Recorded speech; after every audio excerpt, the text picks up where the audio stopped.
we burn trash to make electricity and heating. On the top, we have a ski slope for alpine skiing. Living in Copenhagen is clean, green, and fun. This building, Øksnehallen, is made by an architect who also made schools, churches, and a local prison. In here, the name Øksnehallen means ox hall, a hall for oxes, cows. Øksnehallen is part of the historical meatpacking district. In here, more than 1,000 cows will be standing, waiting to be sold, and in the next buildings killed and cut up for their meat. Now, it's time that we test our iPads. You should all have a green square here on your iPad. If you do not have a green square, raise your hand. Someone will help you. Looks good. Now, let's synchronize your iPads. If you do not have a blue screen, raise your hand. Someone will come and help you. Someone come and help these people. Good. Hands are down now. Very good. Now I want you to enter your email address. All the presentations will be emailed to you after this presentation, after this summit. Please enter your email address.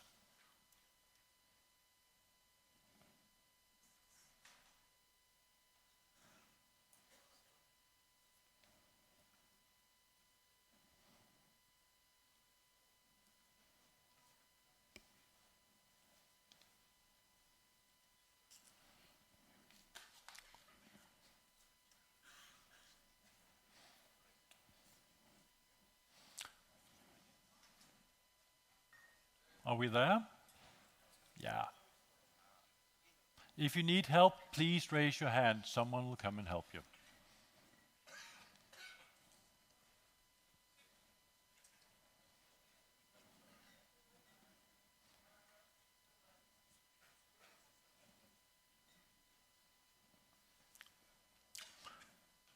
Good. Most of you guys have now entered your email address. Thank you very much.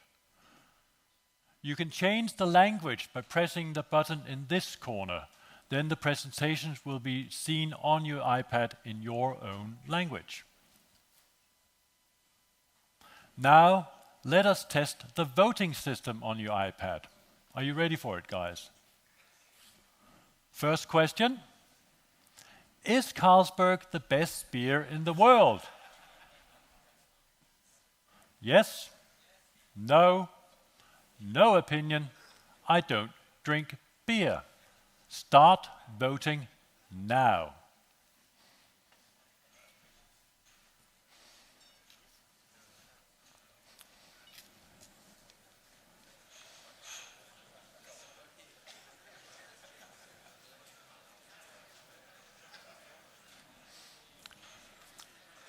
Maybe you want a Carlsberg sample before you decide. Maybe you want to test the beer before you make a vote.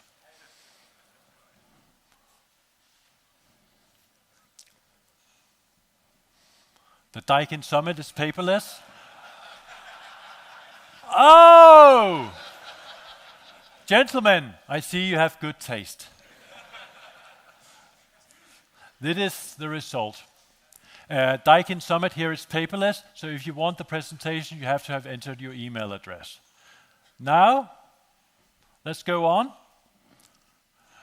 Pressing the button up in this corner, you can ask a question at any time in your own language. Some of the questions will be answered here after the last speaker, and you will all receive an answer to your questions if you type it by pressing the button in this corner in your own language. So, now you know a little bit about me.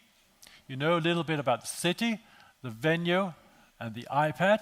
We've prepared a great program, entertaining, informing, and inspirational for you. Please turn your phones to silent.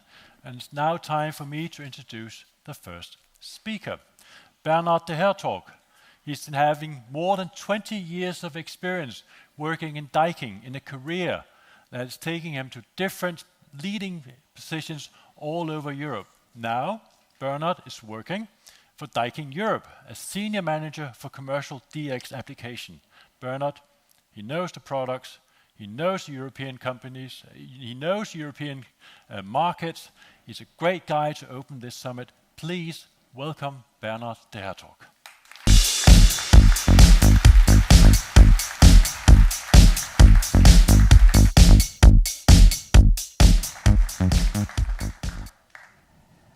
Thank you, Peter. And indeed, on behalf of our chairman, Mr. Hogelbeke, and all the Daikin colleagues present here, a warm welcome to our VRV Summit. I also take the occasion to salute all members of the Daikin family who join us through live stream on YouTube this morning. We have chosen, as Peter just introduced, the city of Copenhagen for this year's event. A city which has invested a lot in awareness about sustainability within the city borders, but also outside on an international scale. And they've done so with very consequent actions in support of contributing to sustainability, driving to sustainability. They've done so with very consequent actions for their own residents, but also for visitors to the city of Copenhagen. And it has paid off in them being awarded Green Capital of Europe a few years ago.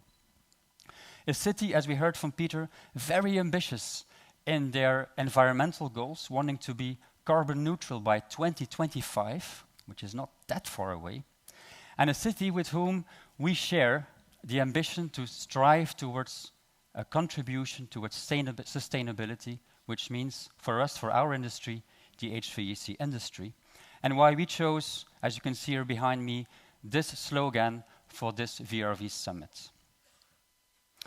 Indeed, contributing to sustainability, however, without making compromises on comfort for our end users, for your customers. Contributing to sustainability without making compromises on transparency and communication. And by the way, that includes publication of data on efficiencies. And thirdly, without making compromises on economic growth, being able to offer comfort solutions, heating solutions, ventilation, refrigeration solutions, and service solutions to all of your customers. Now, before going into the immediate future and the present, let's have a very short look to last year, and let's update us on the worldwide demand for VRF systems expressed in billions of euro. And as you can see, confirmed through BISRIA and the Eurovent figures, we are now witnessing in the last years, and also for the coming years, a very solid growth of over 10% on a yearly basis in total value of VRF demand, having passed the mark of 2 billion outdoor condensing units on a yearly basis, and with China obviously still being the largest market worldwide.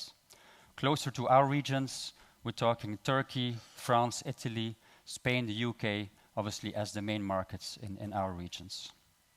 If you dive a little bit deeper, looking to the European market alone, expressed in millions of euro, you can see here also confirmed by BISRIA that in the last year, but also for the 5-year outlook, the markets for VRF systems seems very promising, as is the case also for applied systems, by the way. And if we go one step deeper even more, and we look to the same quantities for some particular countries in quantities, expressed in quantities, outdoor units, what is very striking here is that indeed you have the Middle and Southern European countries showing very healthy growths in the last years, but also Middle to Northern European countries in the last years have shown very healthy growth in VRF sales, for example in Germany, but also two countries which are not mentioned here on the slide, but for example Belgium and the Netherlands have shown growth of 10, respectively 15% in the last 2 years consecutively, which is quite a tremendous achievement indeed. And it's therefore that with a lot of pride, but also with a lot of gratitude to all of you, that I can state here today that in a few weeks' time, we will be passing the mark of 80,000 outdoor units. Selected, engineered, indeed, engineered, installed by all of you, our loyal partners in the DNV group. So thank you very much for that, and congratulations to all of you. Now, in view of what we will be finding out later this afternoon, one interesting thing I still wanted to add to this was the following here behind me. What we do notice is that in the last 5 years, looking to a growing number of applications with what we call mini VRVs, so let's say front blow or side blow units, if you wish, a growing availability of capacity classes going up to 12 horsepower, but also the tendency to go towards smaller single fan casings. We do see now for our sales as Daikin that 4 out of 10 outdoor units, meanwhile, is a so-called mini VRV or outdoor unit for indoor installation, which is quite a remarkable growth indeed. Now, let's take a step back now and let's have a look to global demands and global evolutions in the way we work, the way we live, and the way we commute and move.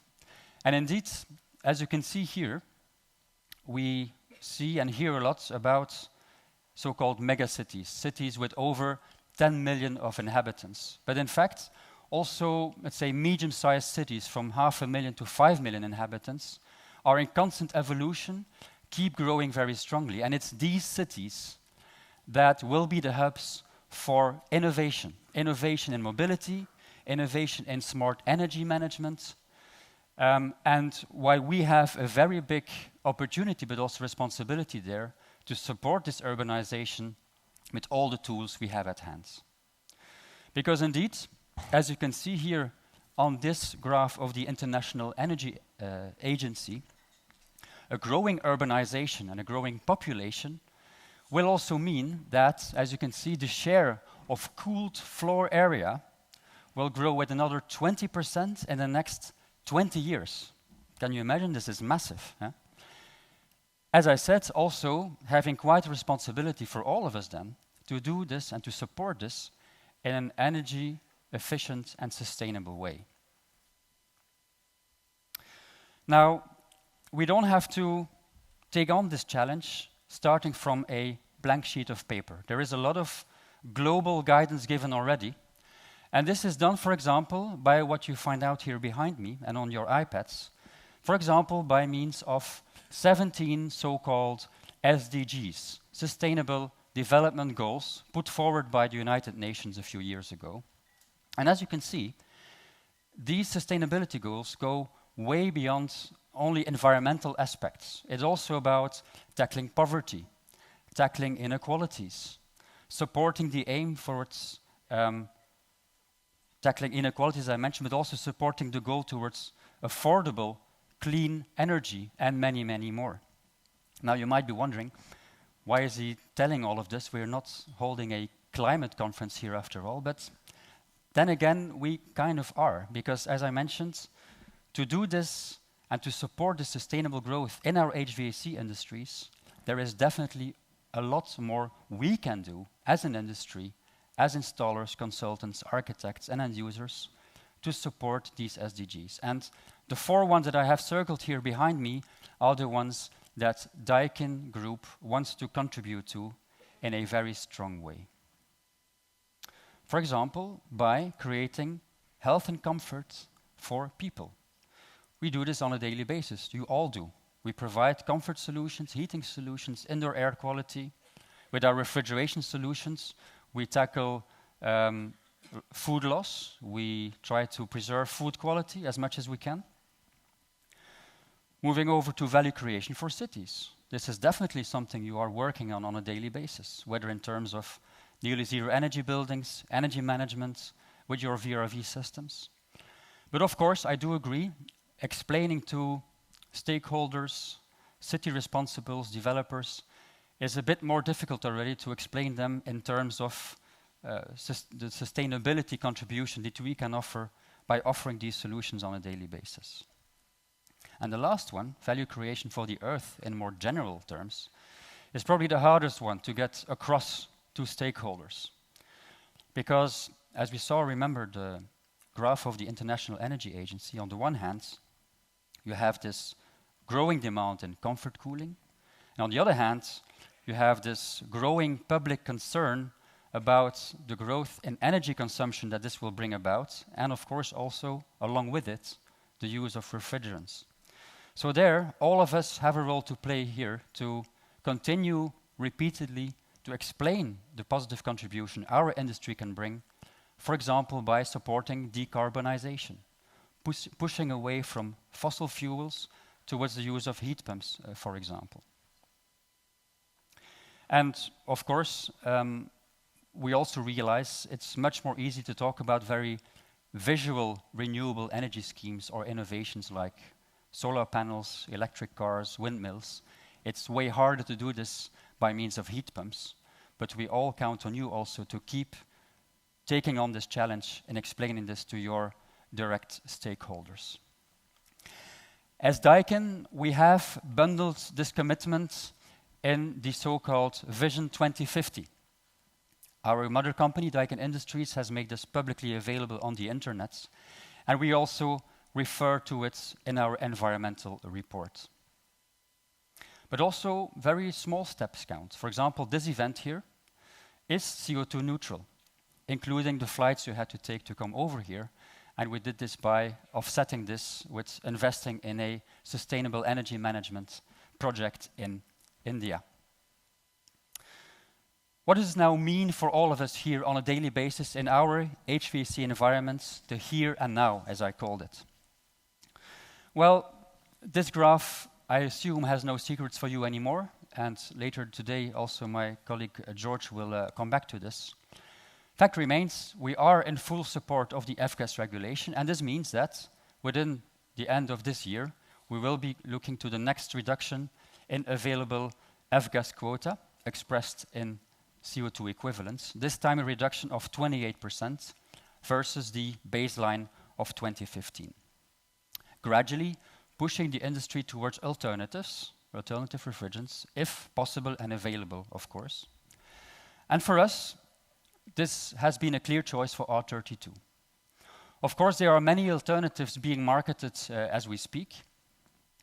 And in terms of looking for alternatives in favor of F-gas regulation and a reduction of consumption of F-gas quota, the lowest GWP is the main criteria to look at. But of course, there are many more. We have to look into the inherent energy capacity of the refrigerant. We have to look into toxicity, flammability applications, is the required pressure of the installation, the application, of course, as well. But as I said, for us, the choice has been made very clearly for a few years already on R32, for the reasons I quickly catch up with you on, but which you're very much aware of.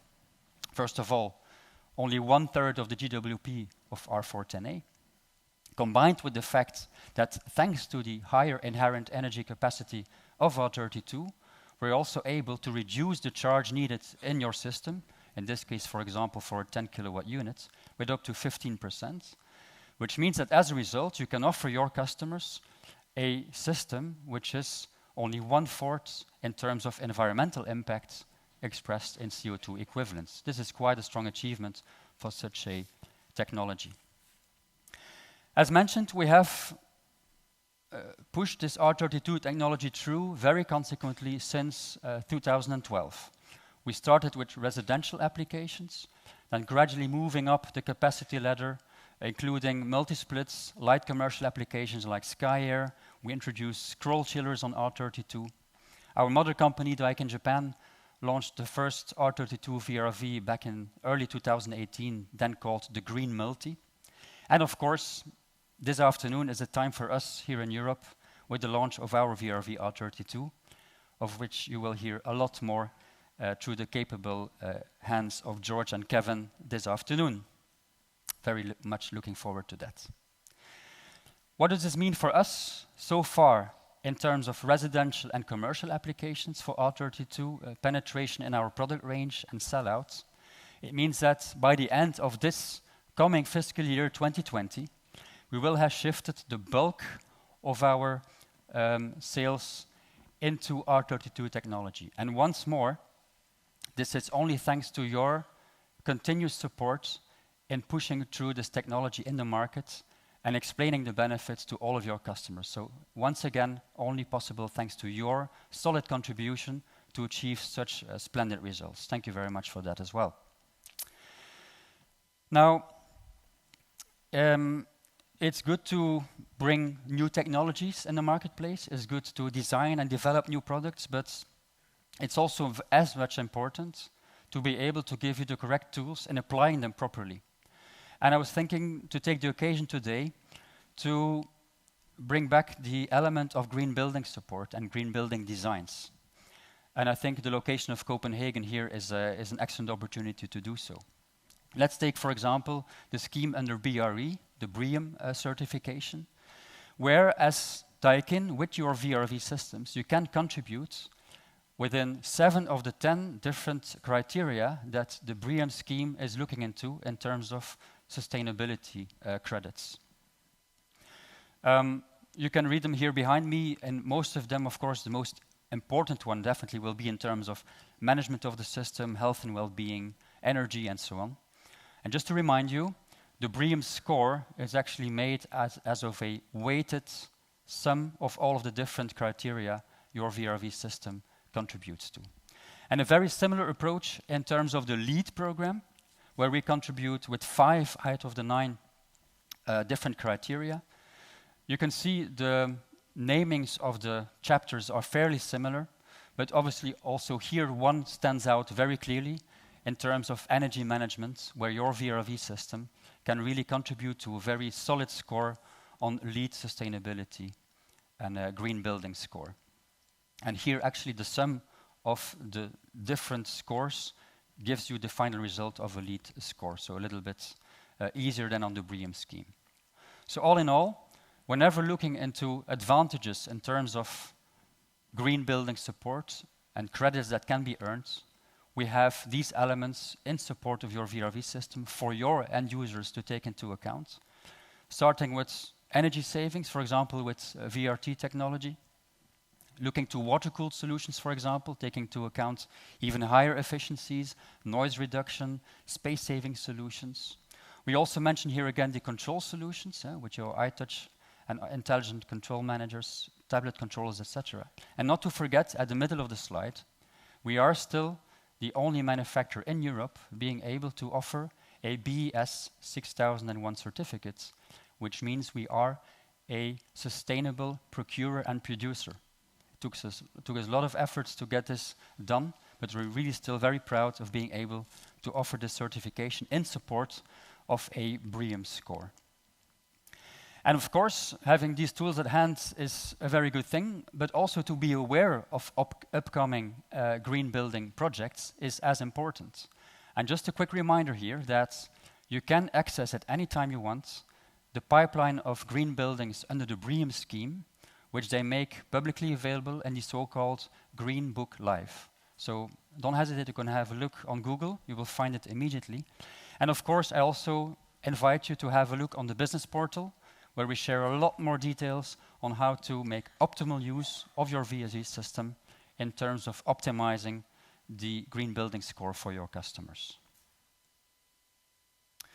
Moving on, at the bottom of the slide, our selection software tool, VRV Express, allowing you to share continuously your projects with your colleagues online, the tool being continuously updated with the latest product information, including domestic hot water solutions, ventilation, and all the auxiliaries that go along into your VRV system total solution. And not to forget, at the top of the slide, the BIM objects, building information modeling, available for you as well on the business portal or through the business portal, either in very small level of detail, very generic objects, or the heaviest one with the full detail and 3D aspects of the products available for the use of consultants, architects. And what we do notice is that in all the seminars we organize specifically on that subject, the number of users keeps growing steadily. So this is a very positive sign, and why we will keep contributing to providing these BIM objects without any hesitation. So, in summary, dear guests, we will be gathering the summit of today around these three main themes by means of this logo from left to right, showing circular economy, innovation, and smart use. And to be honest, a lot of things have already been done in the past. We have launched, in terms of innovation, variable refrigerant technology, something that remains very relevant to keep it on the forefront in terms of energy efficiency. And of course, this afternoon, with the launch of our R32 technology on the VRV platform. In terms of smart use, obviously the controls you have at hand already today are there to support you in making optimal use of energy efficiency in any particular building, and to provide the necessary proactive maintenance tools for your teams in the field. And not to forget, in terms of circular economy, a lot has been done already as well. We are recycling copper and aluminium in our factories, and you know that we have already done a lot more in terms of refrigerant recycling, for example, about which my colleague Ansgar will tell you a lot more in the course of the morning. And remember, the number 12 of the Sustainable Development Goals mentions an appeal to the whole industry to be a responsible procurer and producer. This is exactly what we will be highlighting also in the course of the morning. So we talk a lot about energy efficiency and about circular economy, but let's be honest, we hear a lot about it in management magazines, high school scholarships, but what does circular economy really mean? And today we have the opportunity to hear a live and very to-the-point explanation by an expert in the matter about what circular economy really is about. That's it for me. I wish you a very, very successful and enjoyable VRV Summit, and I look forward to talk to you in the rest of the day or tomorrow. Thank you very much.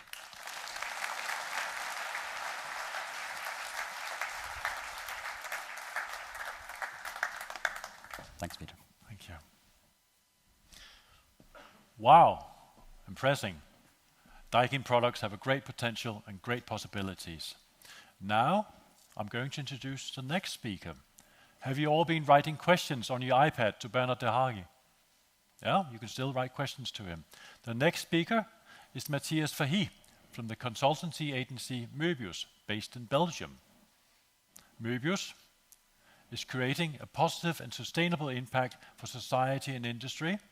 They are working together with their clients to make a climate positive and strong Europe.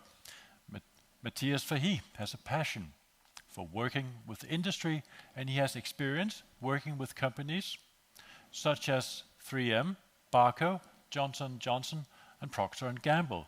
I want you please to welcome our expert on the circular economy, Matthias Verhey.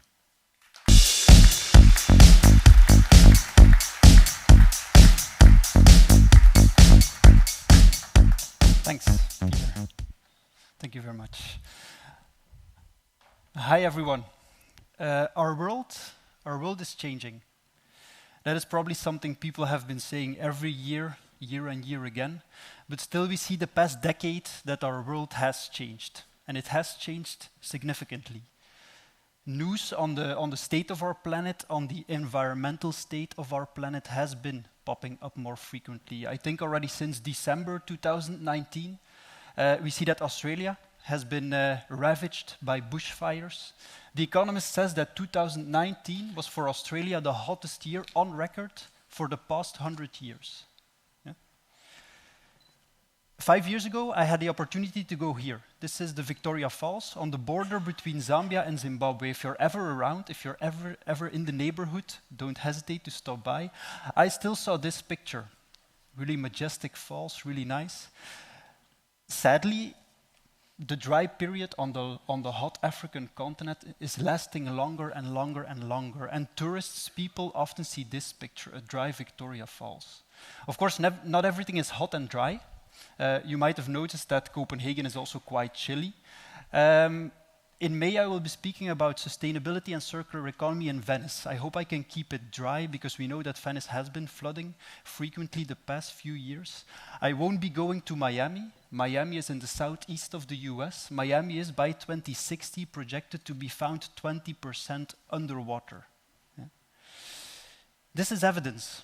These are observations that shows that our planet is becoming a little bit more moody, I would say. And it's because of the pressure, actually, that we as a population are putting on our planet. Yeah. I would like to ask you a question, maybe a short quiz. Take a look at your iPads, because this question will be popping up. What do you think? Yeah. I need your input on the question, how many Earths do you think we will need to sustain our global population in 2050? How many Earths do you think we would need to support our global population in 2050? Do you think 1 Earth is enough, or we need 1.5? Or maybe we need 2 or 2.5, or maybe more, 3 or 5? What do you think? Cast your votes.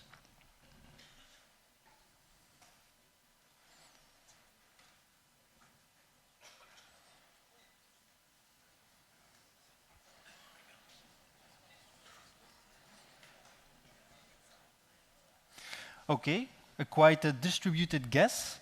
Most of the people think it's 3 Earths. Let's take a look. Today, already in 2020, we already need 1.7 Earths to sustain our global population today. That means that today we already consume more than what the Earth can possibly regenerate in 1 year.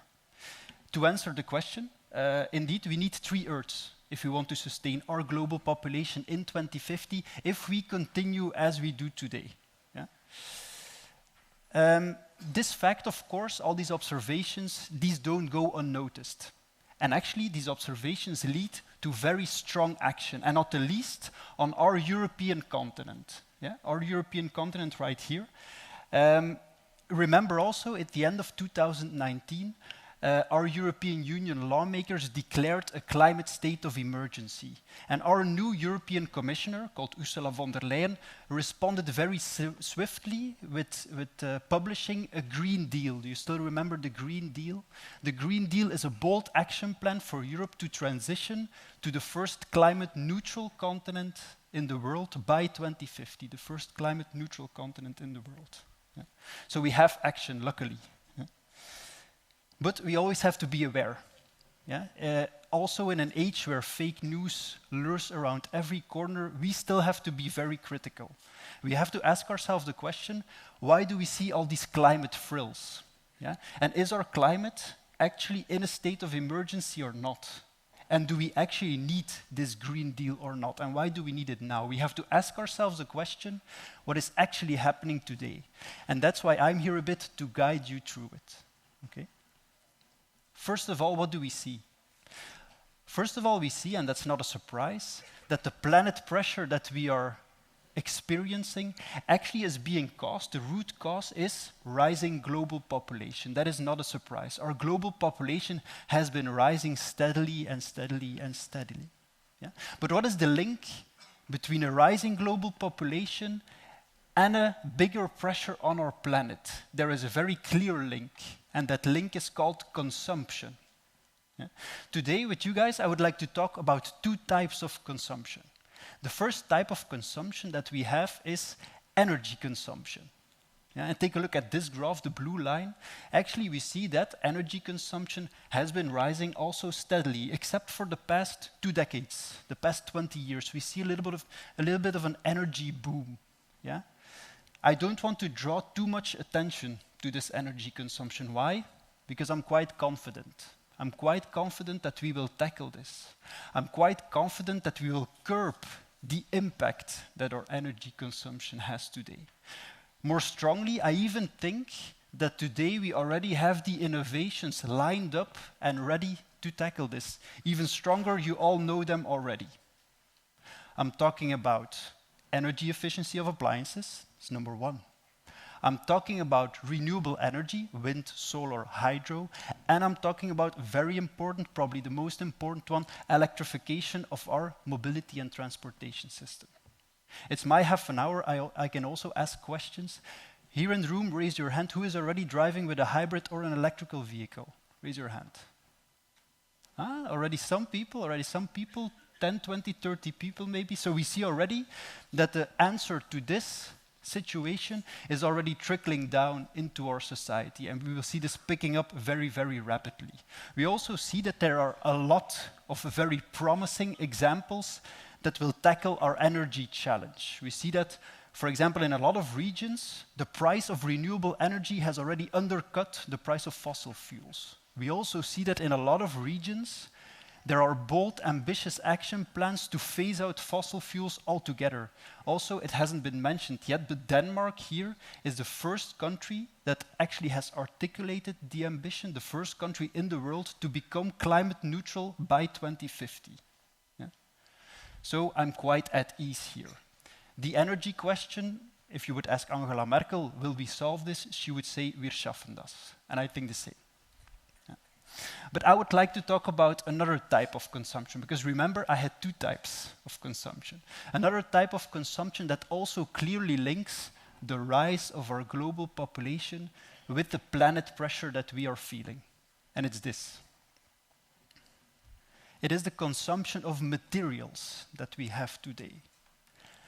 And as you might see on the graph, the consumption of materials has risen very dramatically. Some might say it has risen exponentially. It goes very fast up.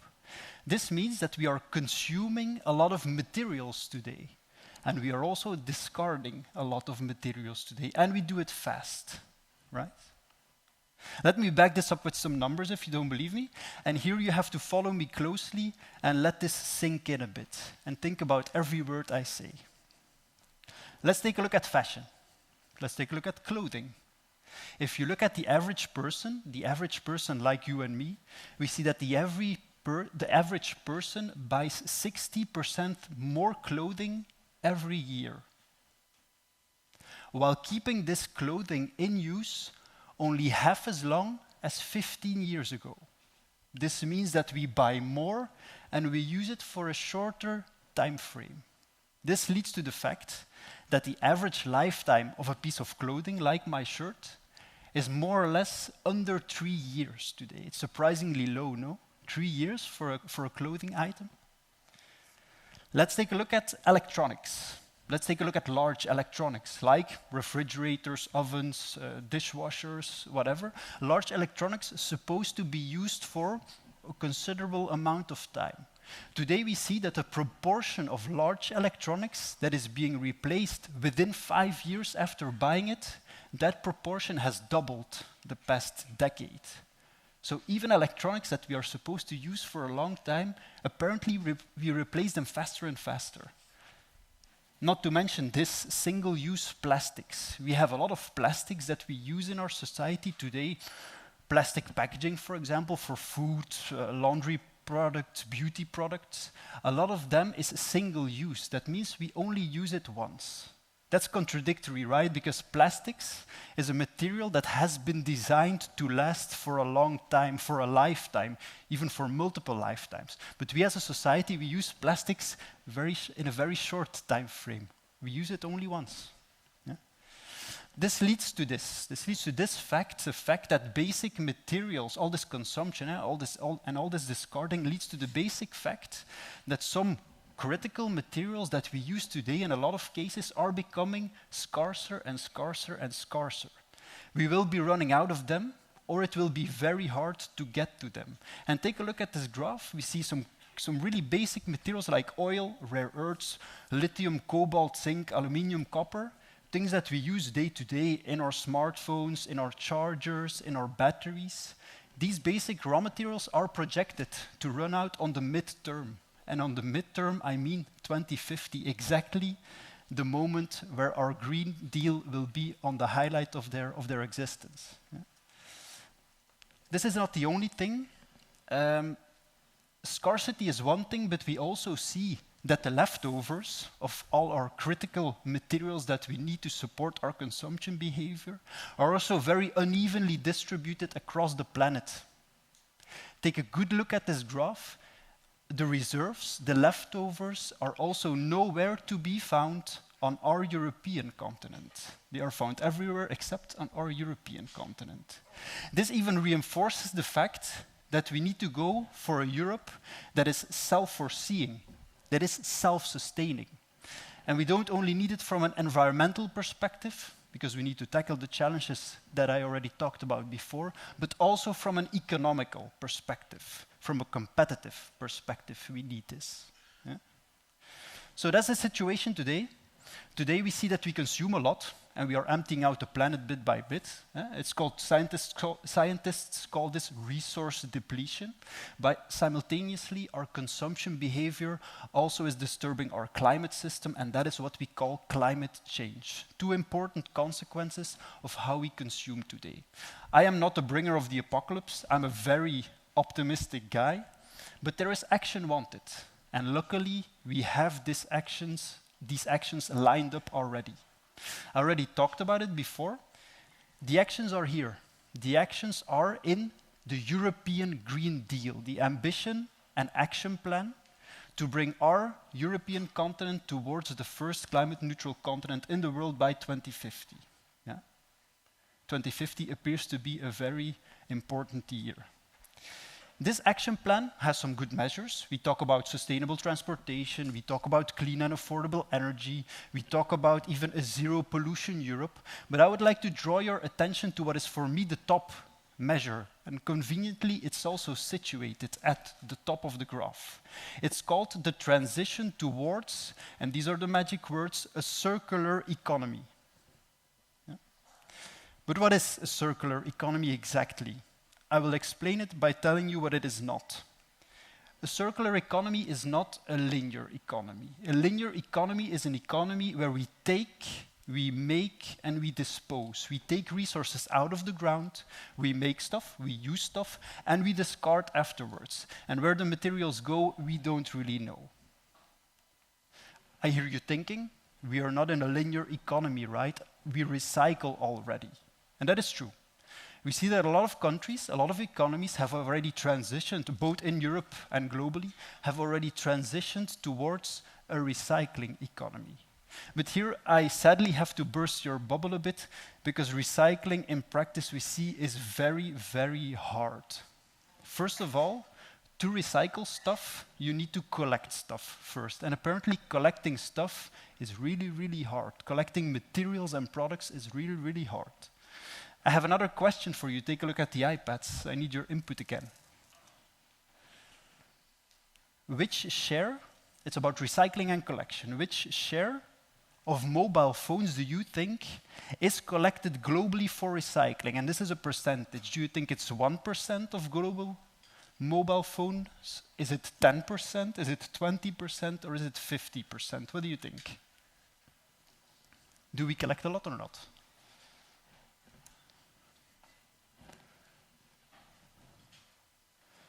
Collecting mobile phones for recycling, what do you think? Do we collect a lot? Do we collect few? Okay, we're quite optimistic. A lot of the people think, almost half of the room think it's 10%. Nice, that's good. The truth is, it's only 1%. Yeah? I have a question for you. Where do you think that all these mobile phones go to? Again, shout me an answer. It's my half an hour. I can still ask questions. Where do you think that they go? They stay at home. Who today has one or more unused mobile phones in their drawer? Raise your hands. That is where all the mobile phones go to. So, to recycle, you need to collect, and collection is hard. That is the case. Also, it's also the fact if you collect, you still need to recycle. And apparently, we're not recycling a lot. If you look at clothing, again, only 1% of our clothing is effectively recycled into new clothing. That's called closed-loop recycling. It's also a very low percentage. And if you recycle, you have to do it well. And today we see that, sadly, a lot of our recycling processes that we have today or require a lot of energy or they make you lose a lot of quality. They're not recycling, they are downcycling. And that's why research says only 5% of raw material value when you recycle is preserved. So I'm not saying recycling is bad. For me, recycling is an essential part of a circular economy, but only if you collect, if you recycle, and if you do it well. Okay? But what if we can live in a world where we can transform ourselves to live in a circular economy, an economy where we keep materials in our economy and out of our environment, an economy where we keep materials at value as long as possible, an economy where we can use and reuse products and components, or even use products longer, for longer periods of time. What if we can just live in a world where, I would say, waste doesn't exist anymore? That would be a real circular economy. The basic principle of a circular economy is that you work in all kinds of loops. Yeah? But how can we do that? How can we make our products and materials go in loops? That's why we have this. This is called the butterfly model. Apparently, people smarter than me say it looks like a butterfly, so I believe that. And actually, this butterfly model shows us 5 basic strategies, 5 strategies, circular economy strategies that we can deploy. And they're totally not that complicated. We have recycling as the outer loop. We have remaking. Some people call it refurbishment or remanufacturing, but maybe even better it is to just start reusing stuff until we go to the center of our model where we actually want to be, where we can extend the lifetime of products and components by maintaining and repairing, very important. Or at the center of our model, the holy grail of the circular economy, just using products for a longer and longer period of time. It's called future-proof products. But let's break it down and we can build it up together. So that everybody understands very well what a circular economy is. Recycling, we already talked about recycling. For me, an essential part of the circular economy, and also an essential part, of course, for certain waste streams, for certain metals, for example, aluminium, copper, or for a lot of plastics that we use today, we need efficient and performing recycling processes. Why? Then we can keep them out of our environment, and we can keep them in our economy, and we prevent ourselves from running out of them. Yeah? So recycling, very important. We also see recycling popping up in areas where we would least expect it. Nespresso, for example, is today rolling out a pickup and recycling scheme for Nespresso pots and capsules. You all know the pots and capsules of Nespresso, right? It's basically an aluminium wrapping, an aluminium container, and it has the used coffee grounds inside. Coffee grounds is the brown stuff that is left over when you make a cup of coffee. Yeah. Aluminium is, and that's a secret about aluminium, a nice thing is that it's infinitely recyclable. Aluminium is recycled into new aluminium, and with the coffee grounds you can do a multitude of things. Per coincidence, I'm an expert in the recycling and reuse of coffee grounds, so if you ever want to know what you can do with your used coffee grounds at home, come and talk to me after the session, and I explain you every nitty-gritty detail about that. Yeah. So recycling. But wouldn't it be better if we could, wouldn't it be better if we can just, a valuable strategy, deploy this valuable strategy is the strategy of remaking. Yeah? Some people call this refurbishment or remanufacturing. It means that we try to put the product or the material back at specification by using a mix of new or reused or repaired products. Yeah? Remanufacturing is a strategy that's kind of a hipster strategy because in some industries they call it the new manufacturing, and we see it popping up in a lot of sectors. The AW Group, for example. AW Group is remanufacturing transmissions, where they put the product back at specification and then push it back into the market. You can see that remanufacturing as opposed to manufacturing requires much less material, requires much less energy, and causes way less emissions. Yeah, and if you do it well, it also provides a more economical alternative compared to newly builds. That's why we see in a lot of industries, lighting, automotive, medical technology, even consumer electronics, that remanufacturing is becoming the new manufacturing. And it's basically the mantra, when just a piece of your product stops working, would you recycle it altogether? Just fix the part that is broken. Yeah. But what if we can just start reusing products altogether? Yeah? Without having to remanufacture, without having to recycle. Because remanufacturing and recycling is still adding energy, is still adding materials. What if we can make sure that we can reuse or redistribute? It means using again and again and again a product, or in another market, or at another user. And that is something that will be coming at us at lightning speed. And we will be seeing that in the fast-moving consumer goods industry, for example. And we see giants like Nestlé, Procter & Gamble, Unilever coming at us with reusable packaging as a smart alternative for all the single-use plastic packaging that we are using today. I'm quite convinced, and this is, for example, a pilot that Procter & Gamble is already running, of all places, in parts of the US.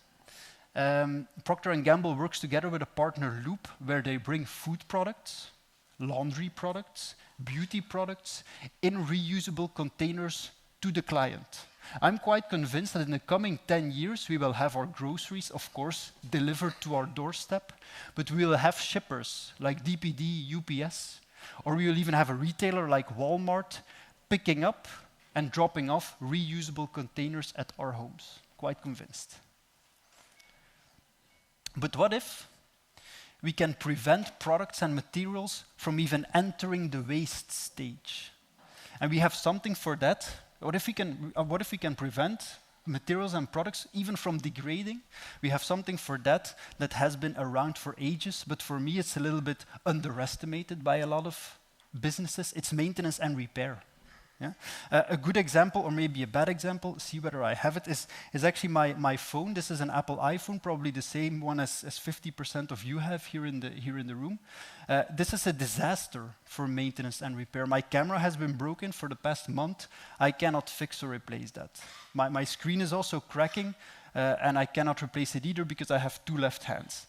And I sense that my battery is dying on me month per month per month. Yeah, it's probably a sensation that you also have. Actually, Fairphone is turning this mobile phones model upside down. Fairphone is investing in an easy-to-maintain and an easy-to-upgrade mobile phone. Is your screen broken, you just click on another one, and you don't have to glue it like with an Apple iPhone. If you want more megapixels in your camera, you take your old camera out and you click your new camera in. Fairphone makes spare parts easily available on the internet for consumers to order. Fairphone makes repair manuals easily accessible on the internet for every consumer to start maintaining and repairing. Fairphone says that they are democratizing maintenance and repair and are making it hip again, which is the case. I think my next phone will be a Fairphone. I hope so. But we also see in an industrial context that maintenance and repair is central to a good circular economy strategy. Take Cisco, for example, a telecommunications giant. Cisco has been working the past years in circular economy and puts repair and maintenance central. Yeah? Cisco is putting a lot of effort in preventive maintenance, preventing failures from occurring in their equipment at the customer. If something would occur, they have a vast network of installers and service technicians to do a repair on site. If a repair is not possible on site, they have a huge network of repair hubs to do the repair in the hub. And then, of course, the material is keeping going in circles and circles and circles and has different use cycles. We call this maintenance and repair, a very, very valuable strategy for me. It's also part of the corporate strategy of Cisco as a highest value service manufacturer, yeah? While simultaneously saving millions and millions of dollars every year in material costs. Yeah? But what if? And I'm almost running out of what ifs. It's my last what if. What if we could invest in products that consumers can use longer and longer and longer? What if manufacturers like Daikin, for example, invest in products that will last longer and longer and longer? We call this future-proof products. It seems a bit contradictory, right? Contradictory because businesses want to grow. Businesses want to sell. Businesses want to grow by selling. Why would you invest then in a product that has a longer and longer and longer lifetime? Yeah? And actually we see manufacturers shifting. We see manufacturers pulling in the circular economy to the heart of their business model. And what are they doing? Manufacturers are trying to sell the lifetime of their product and not the product itself anymore. And as long as you can keep your product living as a business, it's better for your business because you get paid, and it's of course also better for the environment. I see some people frowning, especially on the first row, so let me give you an example. If I talk about the brand name Miele, Miele is a giant in electronics manufacturing. What pops up if you hear the brand name Miele? I hear quality, yeah? What else? Louder? Long lifetime, expensive, yeah, expensive. I think we can agree on Miele is a high quality, high value manufacturer, and it's expensive, that is true. But still, Miele wants to keep on doing what it does best, invest in a high quality appliance with a long lifetime and in a robust design. But still, that's not easy for them, because you have a lot of cheap competition that is undercutting the price with, sadly, lower quality, lower lifetime appliances. Yeah? And that is a hard competition to beat for them. What do we see Miele doing? Miele is doing this. Miele is setting up a joint venture together with Procter & Gamble, a spin-off, and it's called Bundles. If you Google it, it's already live in the Netherlands. Bundles is offering Miele appliances to the market, but is not selling Miele appliances. Bundles is selling the lifetime of Miele appliances. The consumer does not buy the washing machine, the consumer pays per wash. Miele retains, Bundles retains the ownership of the washing machine. And as long as the washing machine keeps on doing his trick, Miele can put it at one customer that washes, put it at another customer that washes again, and put it at another customer that washes again. Miele gets paid as long as the product keeps on living. So they have all the benefits of investing in a long lifetime product. I am very convinced that we as a society will be consuming more and more as a service. This is a product as a service business model, a circular economy business model. I think your children, and especially your grandchildren, will be consuming household utilities as a service, will be consuming mobility as a service. I'm also quite convinced that your grandchildren will not own a car anymore. They will simply pay for the access to a car. Yeah? So a circular economy, an economy that is apparently part of an ecological transition that we have to make towards a carbon-neutral economy. But apparently we see a lot of businesses adopting circular economy principles too. And don't get me wrong, the circular economy is not an ecological framework, it is an economical framework. The Ellen MacArthur Foundation, which is the Harvard University of circular economy, says that businesses that work along circular economy principles are among the fastest growing in their industry. And this is the circular economy top 100, the 100 most mature organizations in adopting circular economy principles. And we see giants like Danone, DS Smith, Google, IKEA, we see them here. Maybe it's a good goal for Daikin to get in this top 100 also the coming years. But I would like to pinpoint one of the organizations that I'm really fond of. I also worked for them, is Philips. Philips is a circular economy pioneer.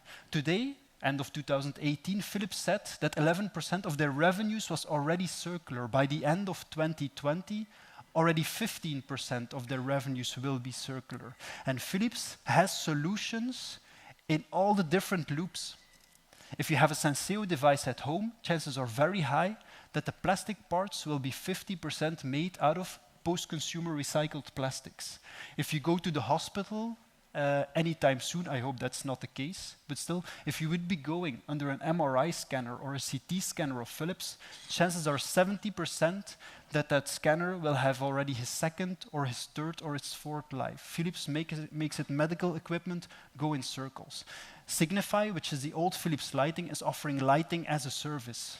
Customers don't buy lighting equipment anymore, but buy it as a service. That's what we see. We see businesses shifting. We see businesses transforming their business model and are putting maintenance, repair, refurbishment centrally.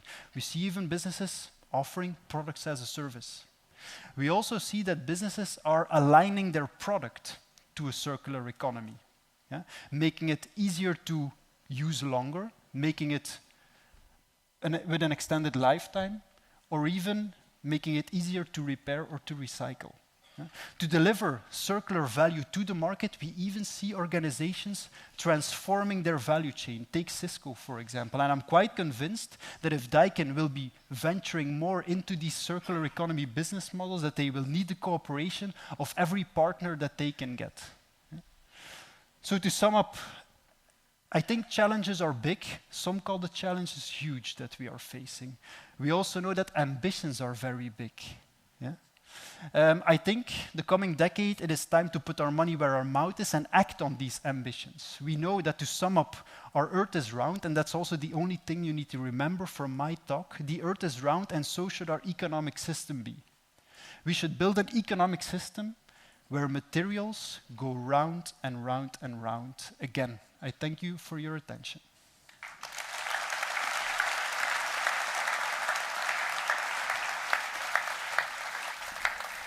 Amazing. Thank you, Matthias Fahey. I've always wanted to meet an expert on coffee grounds. There's a lot of challenges ahead of us. I can see that from your presentations. But I can also see that we can be sustainable and make a profit at the same time. Thank you. Our next speaker is Ansgar Tiemand. He's Business Development Manager for Daikin Europe, and he is responsible for putting future technology into Daikin products. He knows the way ahead. Please welcome Ansgar Tiemand.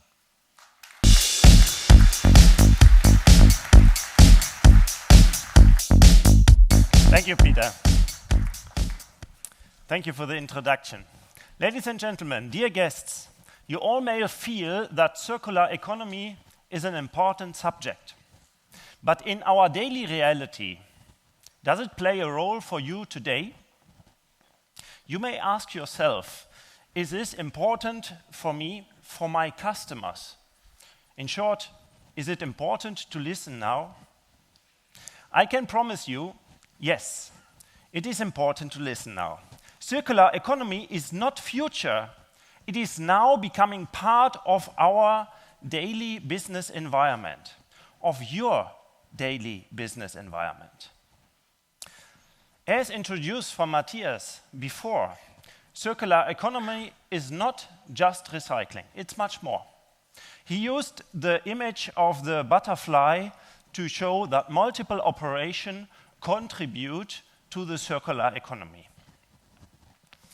Let us have a look today where Daikin already stepped into this circle, and let's translate the butterfly image as a basic facts where we are standing today. Did you know that since decades already, Daikin separates and resells metal, copper, aluminium? Even more close to your business, did you know that 80% of the VRV units are recyclable? These are facts that might be asked from your customer to you in the close future. So soon, maybe you need these facts. So I share with you what is already part of our collaboration towards the air conditioning industry, towards our customers. So you are prepared with Daikin at your side to answer these questions.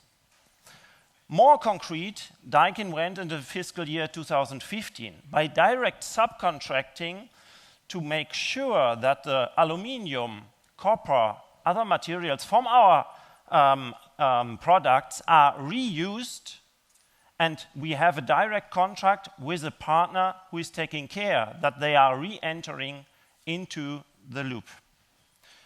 As Matthias said, these are basic steps. This is recycling. Let's have a look to the more inner circle of the butterfly image.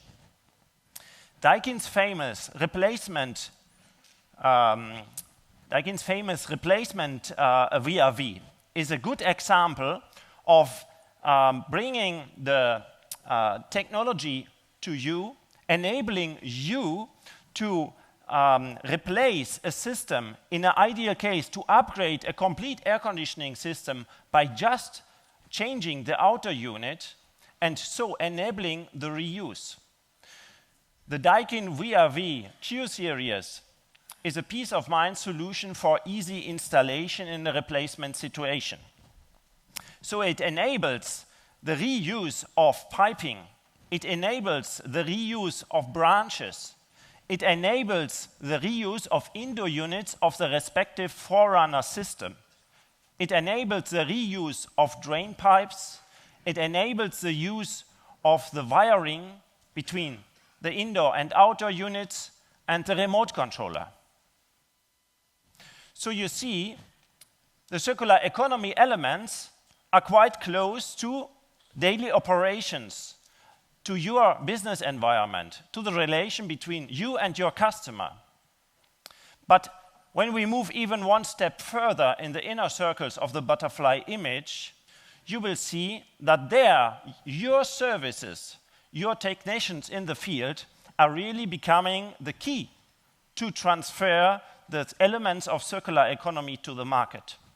When we talk about extended use, Daikin enables the longer use of units by maintenance and upgrade of parts.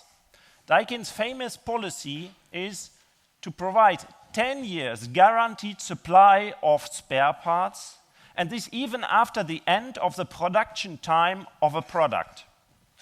So by this, it enables your technician to do maintenance and repair, to extend the use of the units installed in the field.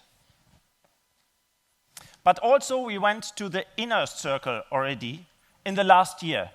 Daikin is also a refrigerant manufacturer. Daikin Chemical produces HFCs. But we as Daikin are committed towards the circular economy. We have started to reuse R14A. Last year, we started with this program in our Daikin Europe Ostend factory in Belgium. We have reused more than 150,000 kilograms of reclaimed R14A. So you see, circular economy is not future. It is now becoming part of our industry. It's becoming part of our daily operation. And this strategy is not a new strategy. Daikin has already made public the refrigerant policy in 2015. Refrigerant policy has as an essential part the circular economy. Our commitment is a strong one. We are now in the rollout. We are now putting it into practice. But the strategy is already firmly there since years. The image that you can see in the lower part of this slide is a part of the refrigerant policy Daikin might publish. It is showing the circle of the refrigerant in the lifetime, and it's linking the lifetime circle of refrigerant to the use, the lifetime of heat pumps and air conditioners. We are firmly committed to take serious our responsibility because Daikin has a unique role to play. We are, on the one hand side, we are manufacturer of refrigerants. On the other side, we are manufacturer of equipment. And together with you, together with your customers and with other stakeholders, we can realize the circular economy approach. Let us now have a look to where we are standing today regarding the circular economy of refrigerants. In 2018, in March, we made public that we will invest in the reclaim and reuse of refrigerants in 2 steps. Reclaim refrigerants recovered through existing routes, and secondly, to expand these routes throughout Europe in a collaboration scheme. This is aiming to say that in the circle of the refrigerant policy, the most crucial point we have to tackle first, to avoid that refrigerants move to the destruction after recovery, but that we keep them in the circle, that they are reused.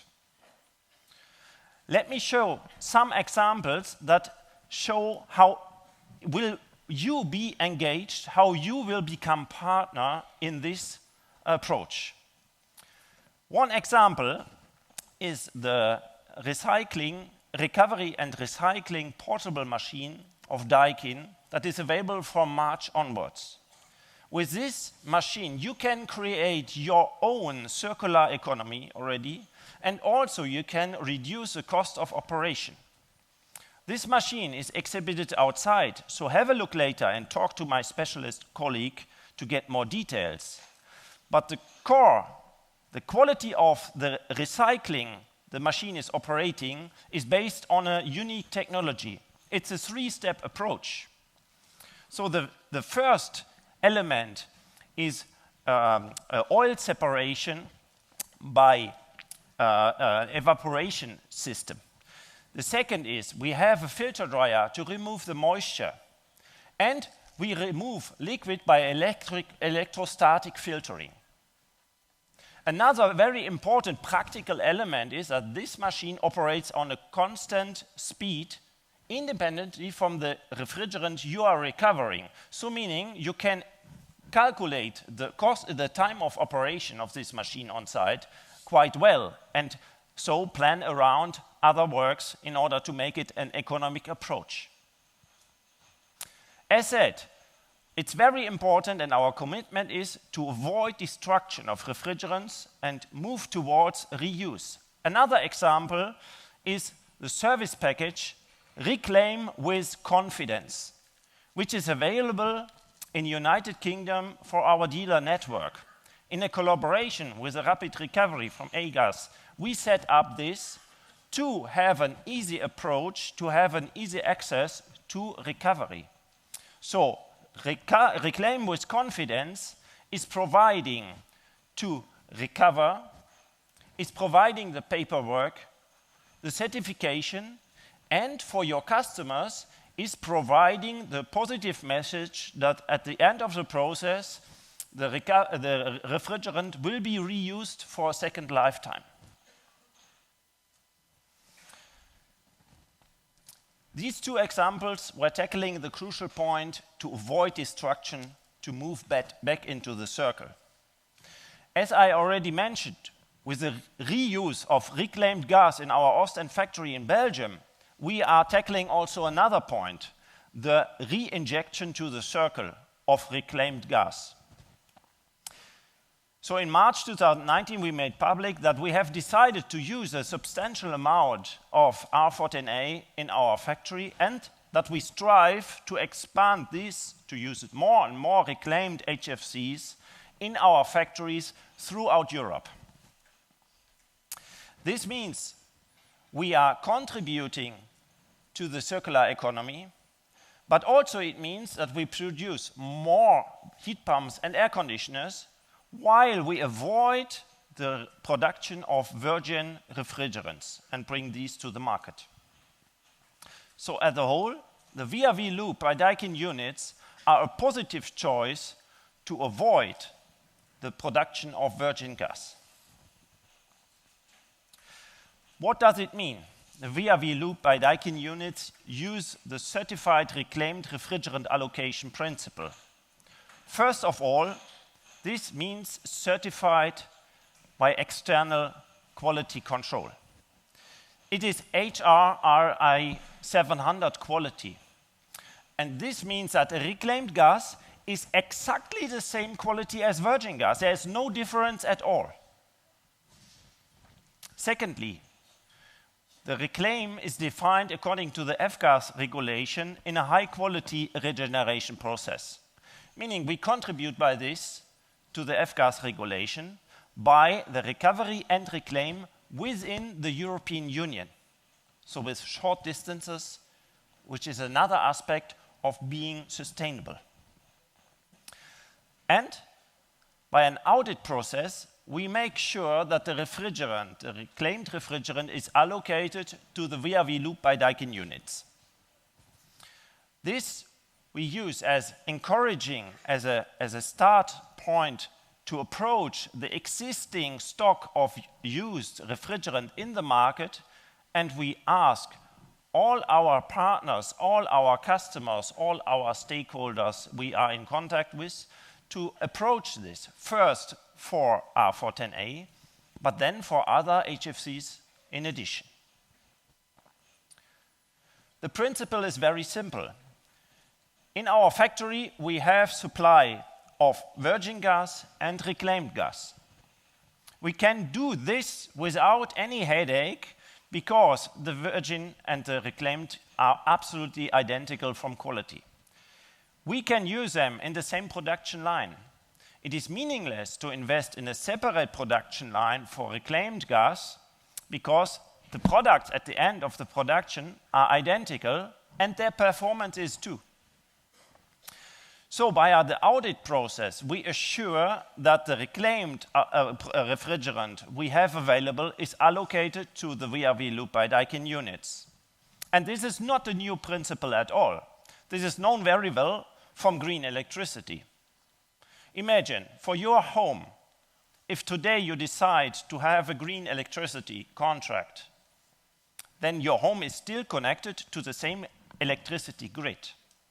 But via the contract with your utility, with your electricity provider, you get the guarantee from this provider that the green electricity, the renewable electricity fit into the electricity grid is 100% covering the consumption at your home.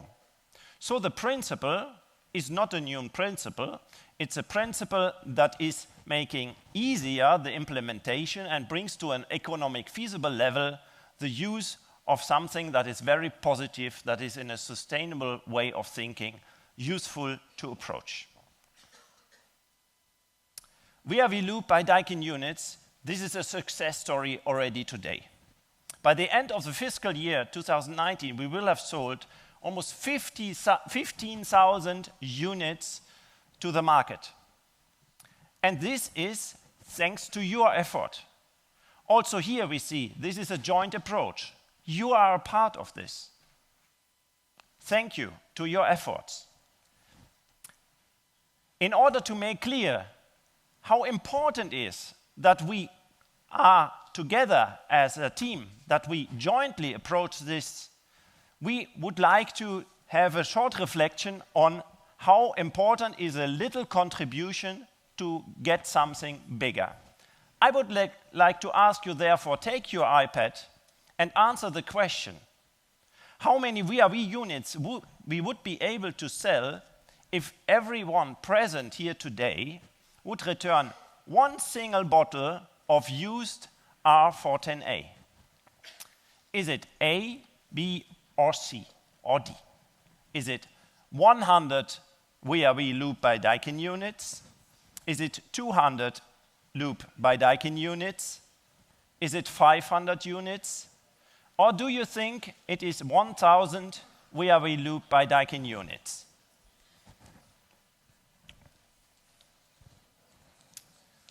Just make your choice.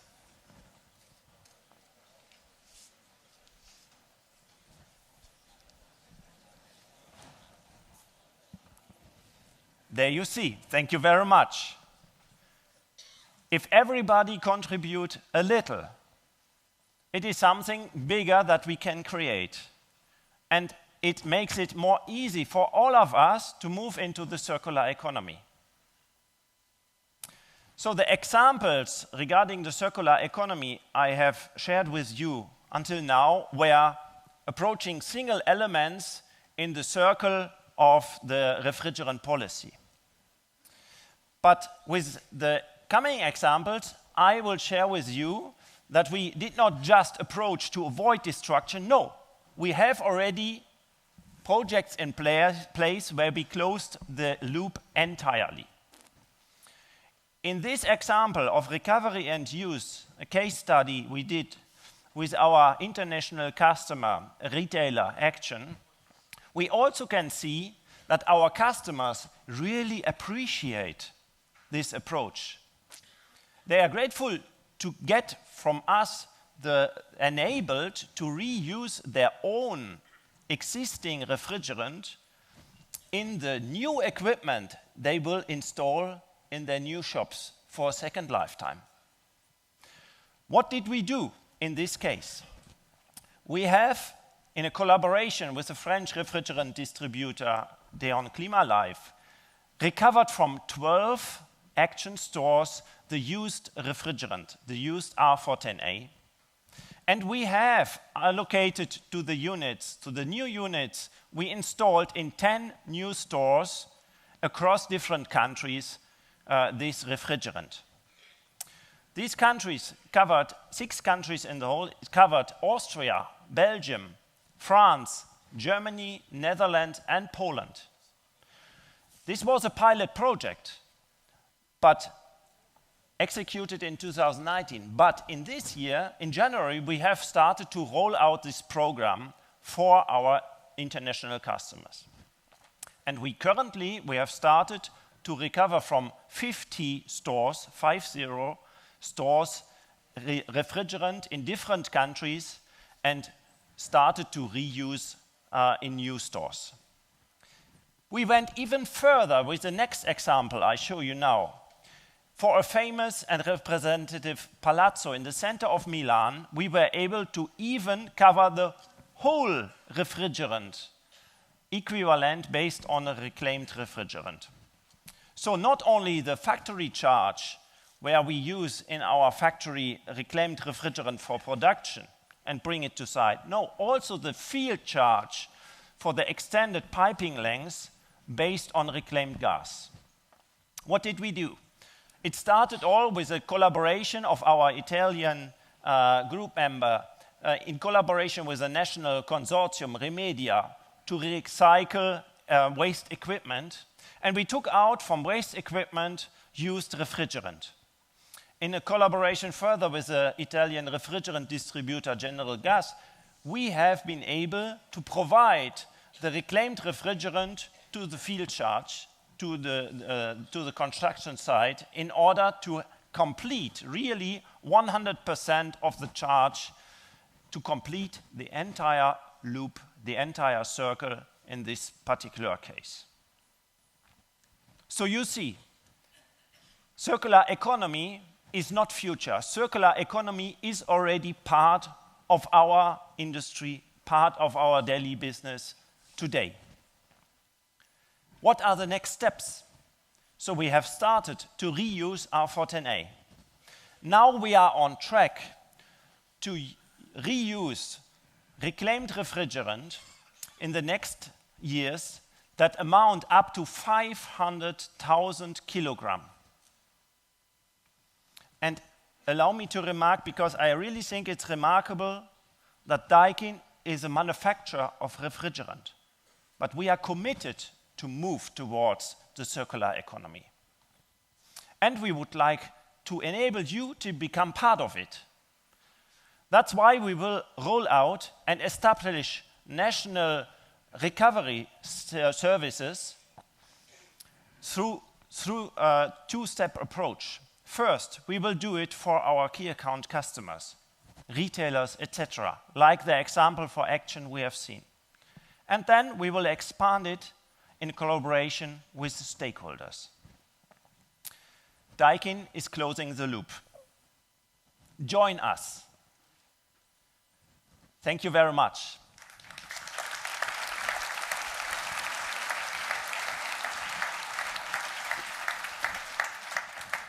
Wow.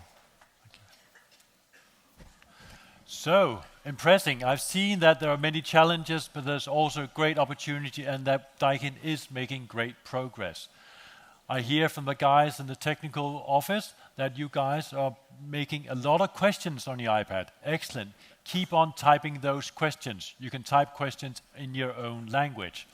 And also see that you're very good at answering all the questions. We like that. The next thing is very important. We will meet here again in 1 hour at 1 o'clock. Please put your iPads on the chairs. Please leave the iPads in this room.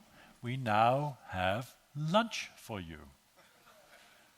There is a ladies' toilet out there. There's a gentleman's toilet out there. We will meet here again at 1 o'clock. Food is both ways. Bon appetit.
Welcome back from lunch. That was delicious. The food we had was a modern improvisation over traditional Danish smørbrød. It was delicious, it was food, it was art, and it was in a glass. I loved it. We've been talking about how we travel in the future. Most of you have been flying to this city. That's okay. But one of you has done something very special. Martin from Italy, please stand up. Martin from Italy, how did you get here? How did you get here? You came here by train all the way from Italy. How long did it take?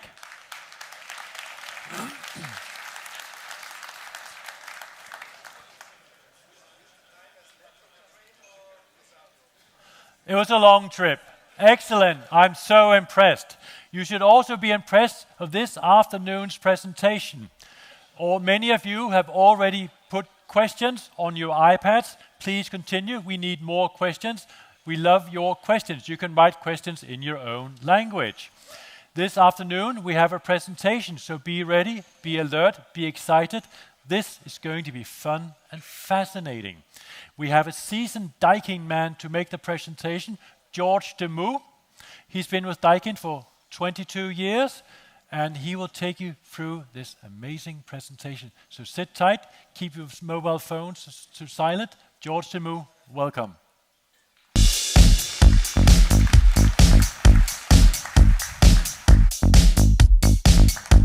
Thank you, Peter. Good afternoon. Welcome, everybody. Also, welcome to colleagues, partners, friends following this event online. There are more than 20 countries currently following this event online. So a warm welcome also to those people who cannot join us here. I hope they will enjoy as much as we do. I would like to present to you what is, we think, the start of the event, what you all probably waited for. The Mini VRV 5 series. You have seen our logo. We try, through circular economy, innovation, and a smart use, to make a difference for society, to make a difference for all of us. Our target as Daikin is to try to become the lowest CO2 equivalent manufacturer. And the products and the actions we are presenting here today are actually aiming on 4 different pillars. For the Mini VRV, we thought about using a new refrigerant which has a lower GWP, to use less refrigerant in our system. Of course, that's a predominant Daikin target for all products, to increase the real-life seasonal efficiency of our products, and of course, to reuse as much as possible the refrigerants we put in the market. Our Mini VRV 5, it's actually tackling, through innovation, 3 of the 4 actions. So it has an increased seasonal efficiency. It's using a new refrigerant, R32, with a lower GWP, and of course, we're using less refrigerant. Before I say more about the units, it's very important to share with you what were the challenges we faced during the development, and it has been a very long development. We had many challenges, and this is why I want to explain to you, firstly, the legal background. You know this scheme, right? We have to reduce our CO2 equivalent. Benchmark 2015. That was the starting year, and by this time next year, our CO2 equivalent will have to be 55% lower than 2015. A huge leap to do in 5 years. But for Daikin, this was not the driver. This was actually something we had anticipated. In Daikin, we believe we are pioneers, and we try to make the difference and be the first ones to make a step forward. We have a very strict environmental policy, and this is where everything started.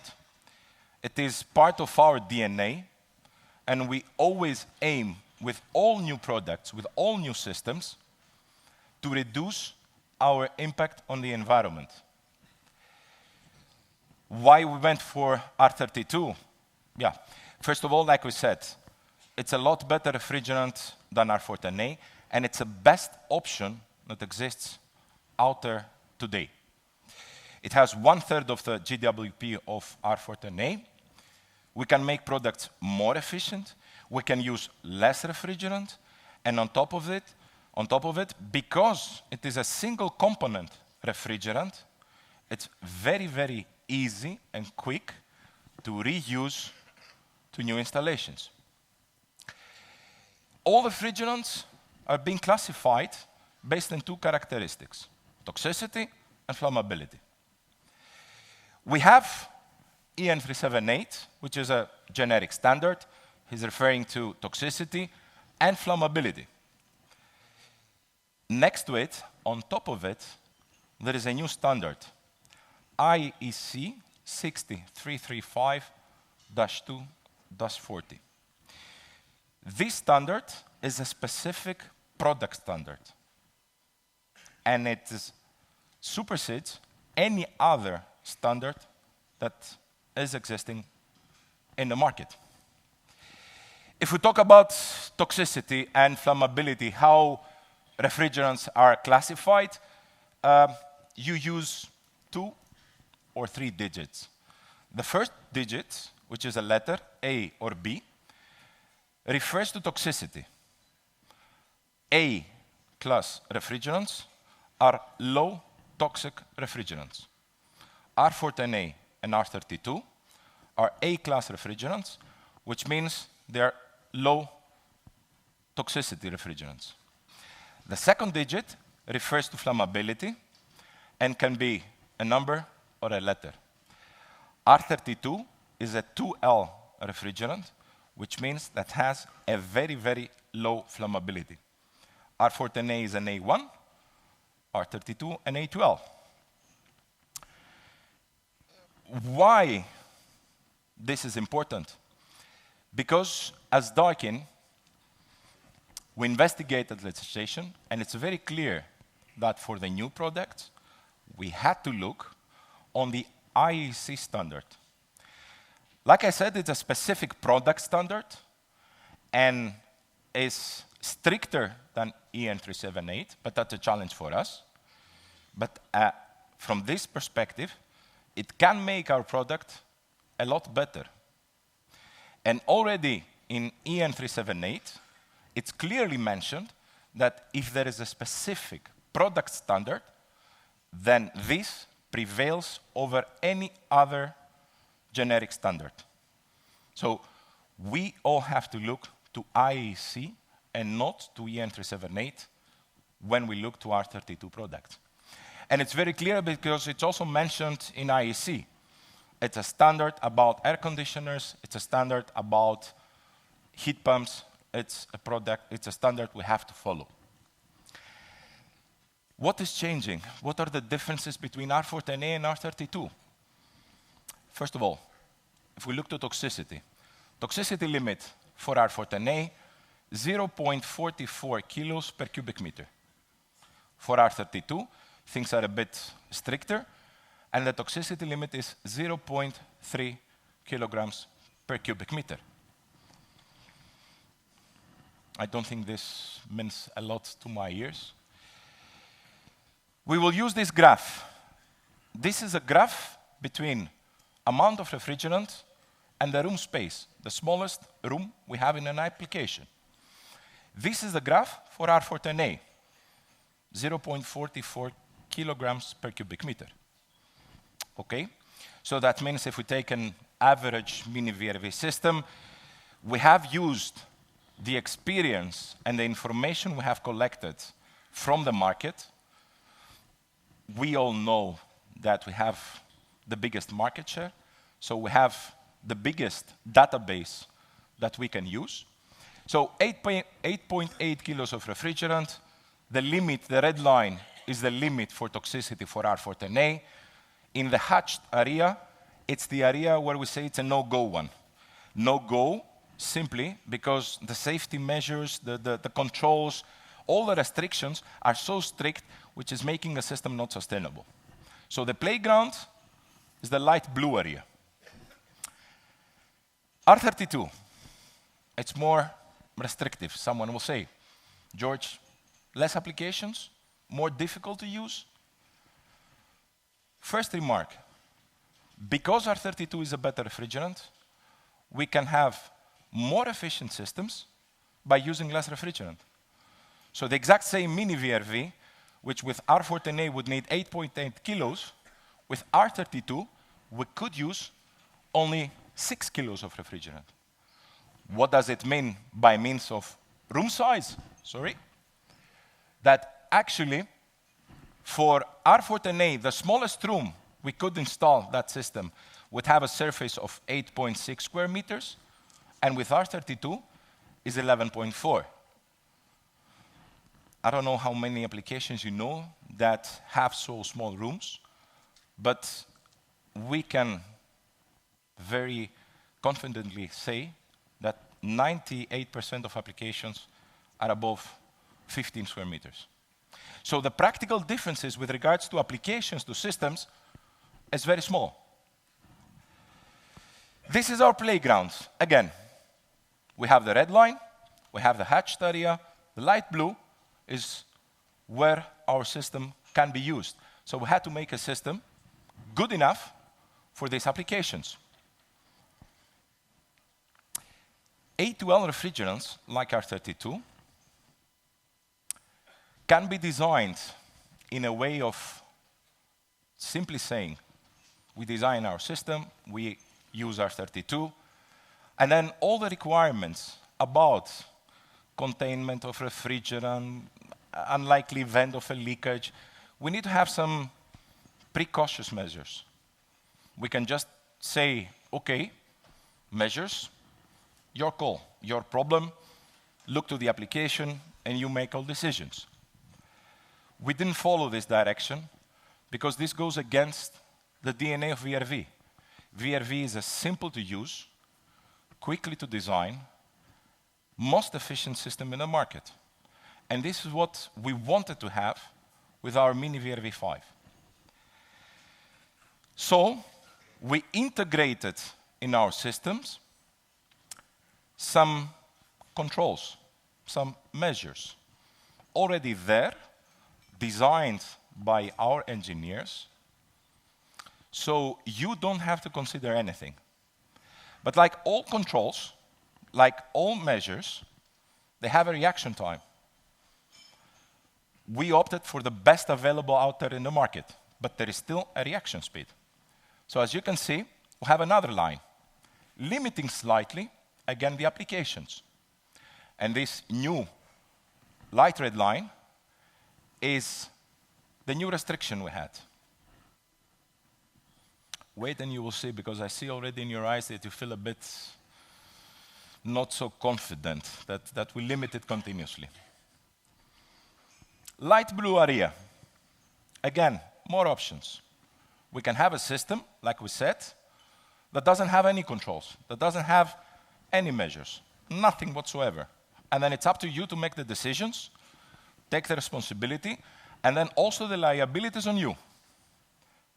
And we have also this yellow area where actually we can design systems, but these systems, these installations will have to have these controls, either field supplied or integrated in the system. To make it more clear, it's not yet time to see the unit. So, this is a typical mini VRV system. A typical mini VRV system, we investigated more than 19,000 installations across Europe. A typical system is about 90 to 110 meters, field piping, and contains, as a total refrigerant charge, twice the amount that we charge in our factory in our system. That's a starting point. Let's go back to this graph. What does it mean? An R32 system would have, a typical R32 system, would have 6.4 kilos of refrigerant inside. And then if we wouldn't have any controls, no safeties, no precautions whatsoever, keep in mind that if we would have taken this direction, we could have had our VRV5 14 months ago. That's the easy way, but that's not the Daikin way, yeah? So if we would develop a system like that, we could just say to you, okay, here is your R32 VRV, minimum room space, 26, 27 square meters. It's a bit a lot. We start to limit the applications. It's not so flexible anymore. It's not getting, it's not looking like a VRV. We can do more. This yellow area is also splitted in two parts, the purple one and the yellow one. The purple one represents systems, applications that already have one control system in place, one measure in place. The yellow one represents applications with two controls, two measures. Again, either field supplied or integrated. What's the difference? If we would have the same system, the typical mini VRV system, with one control integrated, then the minimum room space would have to be 19 square meters. We are Daikin. We're not happy until we reach the perfect. So we said, no.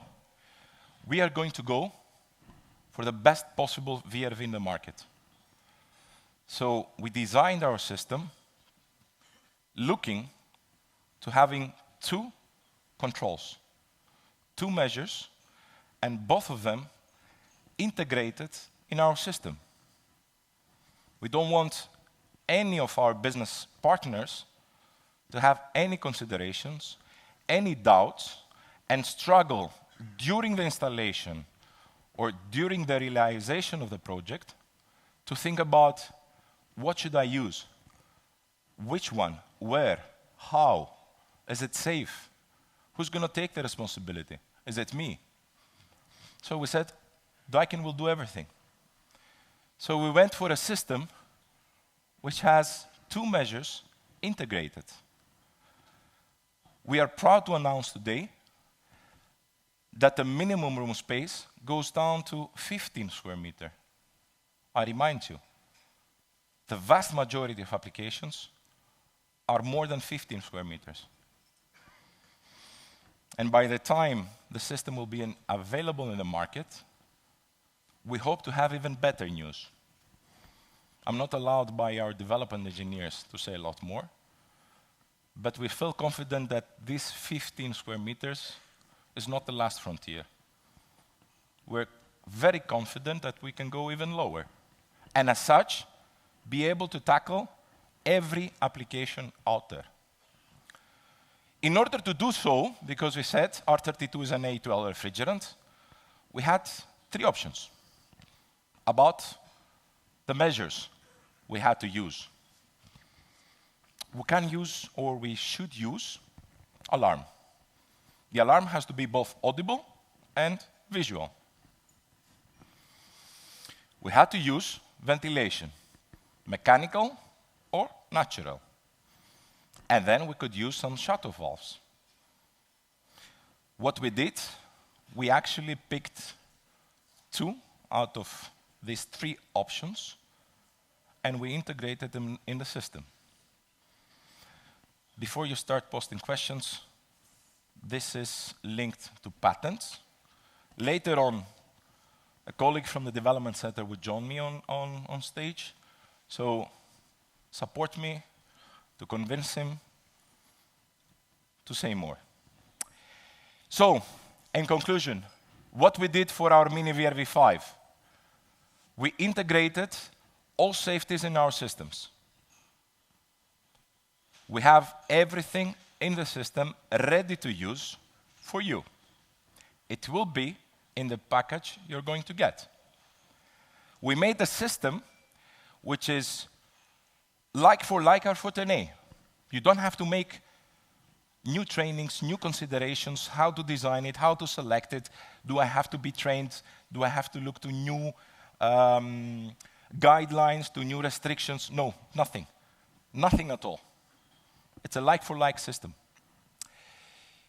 We have our selection software already today available to start using it to design our 32 systems, to design and select our mini VRV5. And everything you need is there. And of course, like I explained, we had to look to the IEC standard. This is the right one to use. This is the right one to look at. This is the most restrictive, but we did it. What does it mean practically with regards to piping length and applications? This is a graph between the total piping length a mini VRV system can have, up to 300 meters, and the minimum room space. Simply said, an R32 VRF system, without any measures, without any controls, if you want to have a really extensive application and go to 300 meters, your minimum room space will have to be 75 square meters. I don't know about you, but I don't know of any applications that have 75 square meters as the smallest room size, and that will use a mini VRV. With our Daikin system, you can see it on the graph. We can go down to 15 square meters, and like I said, wait for better news. Okay, having said that, giving you a bit the legal background of what were the challenges, what you need to keep in mind, I think it's about time to talk about the mini VRV, the mini VRV5. I saw a lot of you just looking to the box, trying to see what's in there and how it looks like, what did you change and things like that. So we have the unit on stage. It has a very heavy wooden box. I'm old, I cannot lift it by myself. So I would like to ask someone from your side to help me unveil the unit. Is anyone willing to do it? Yes, yes, it's you. Come on stage, please, come on stage, help me.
It's beauty, flexibility, strength.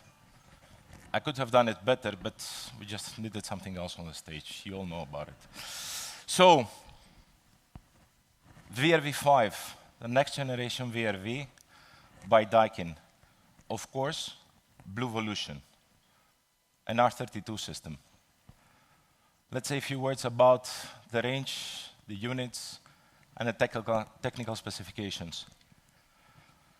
4, 5, 6 horsepower units available both in single and three-phase series.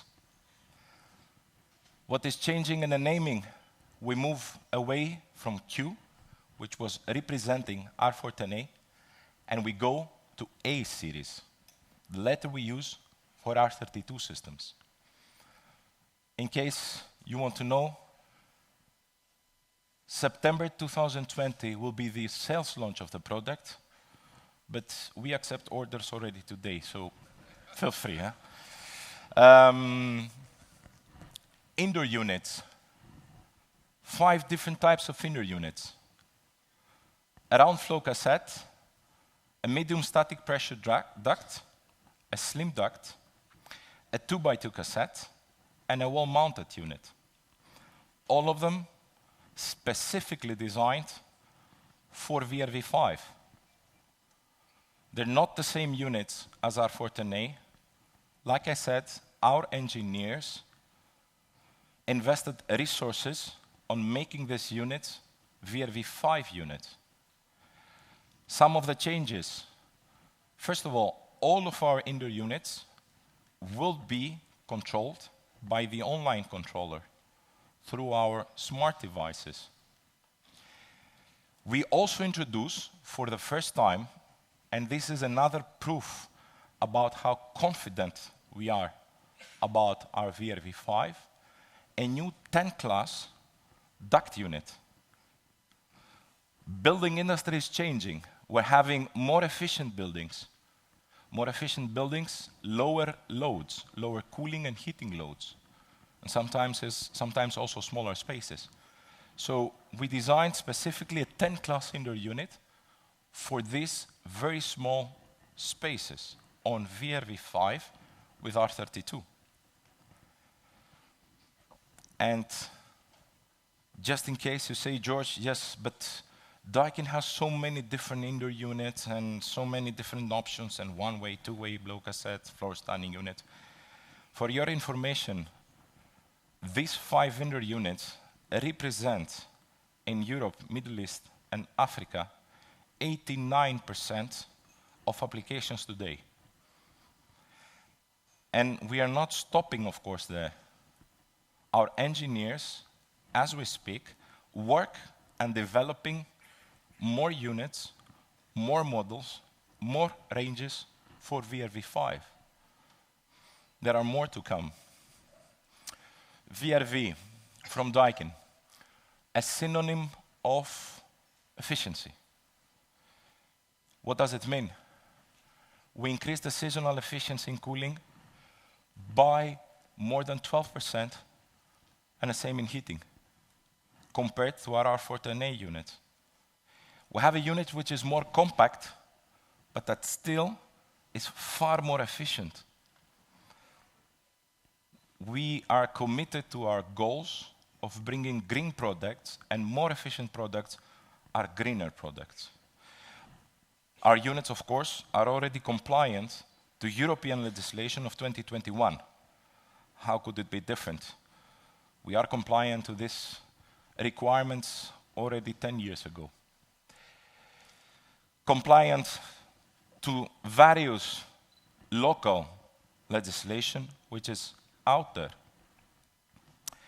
With regards to special indoor units, fresh air units, air handling units, and air curtains will also be there for retail applications, for office applications.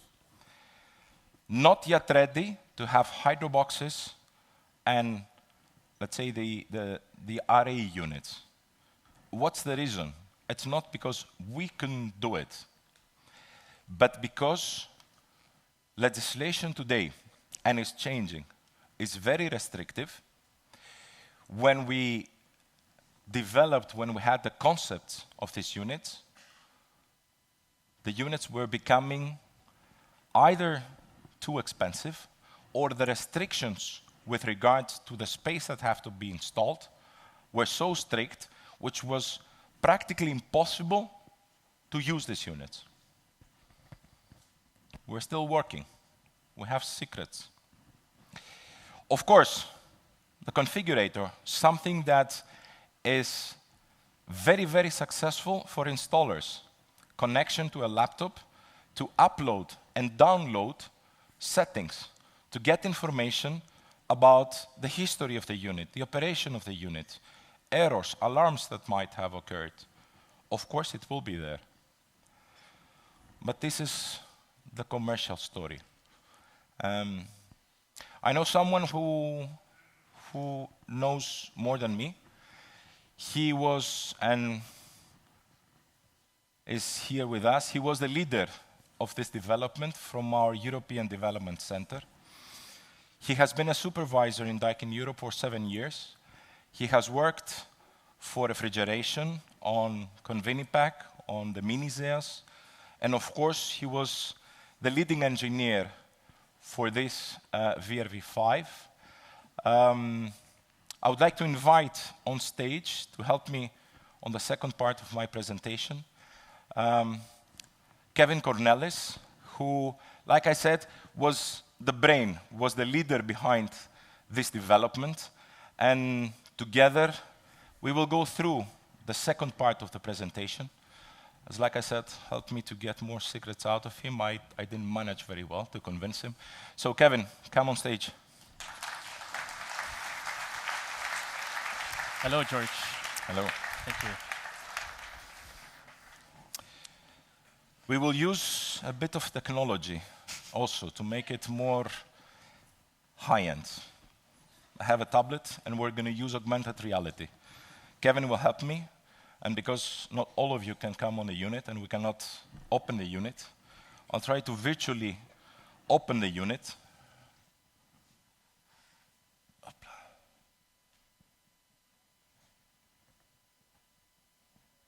It doesn't cooperate. Okay. Oh, I need some time. Yeah. No. Okay.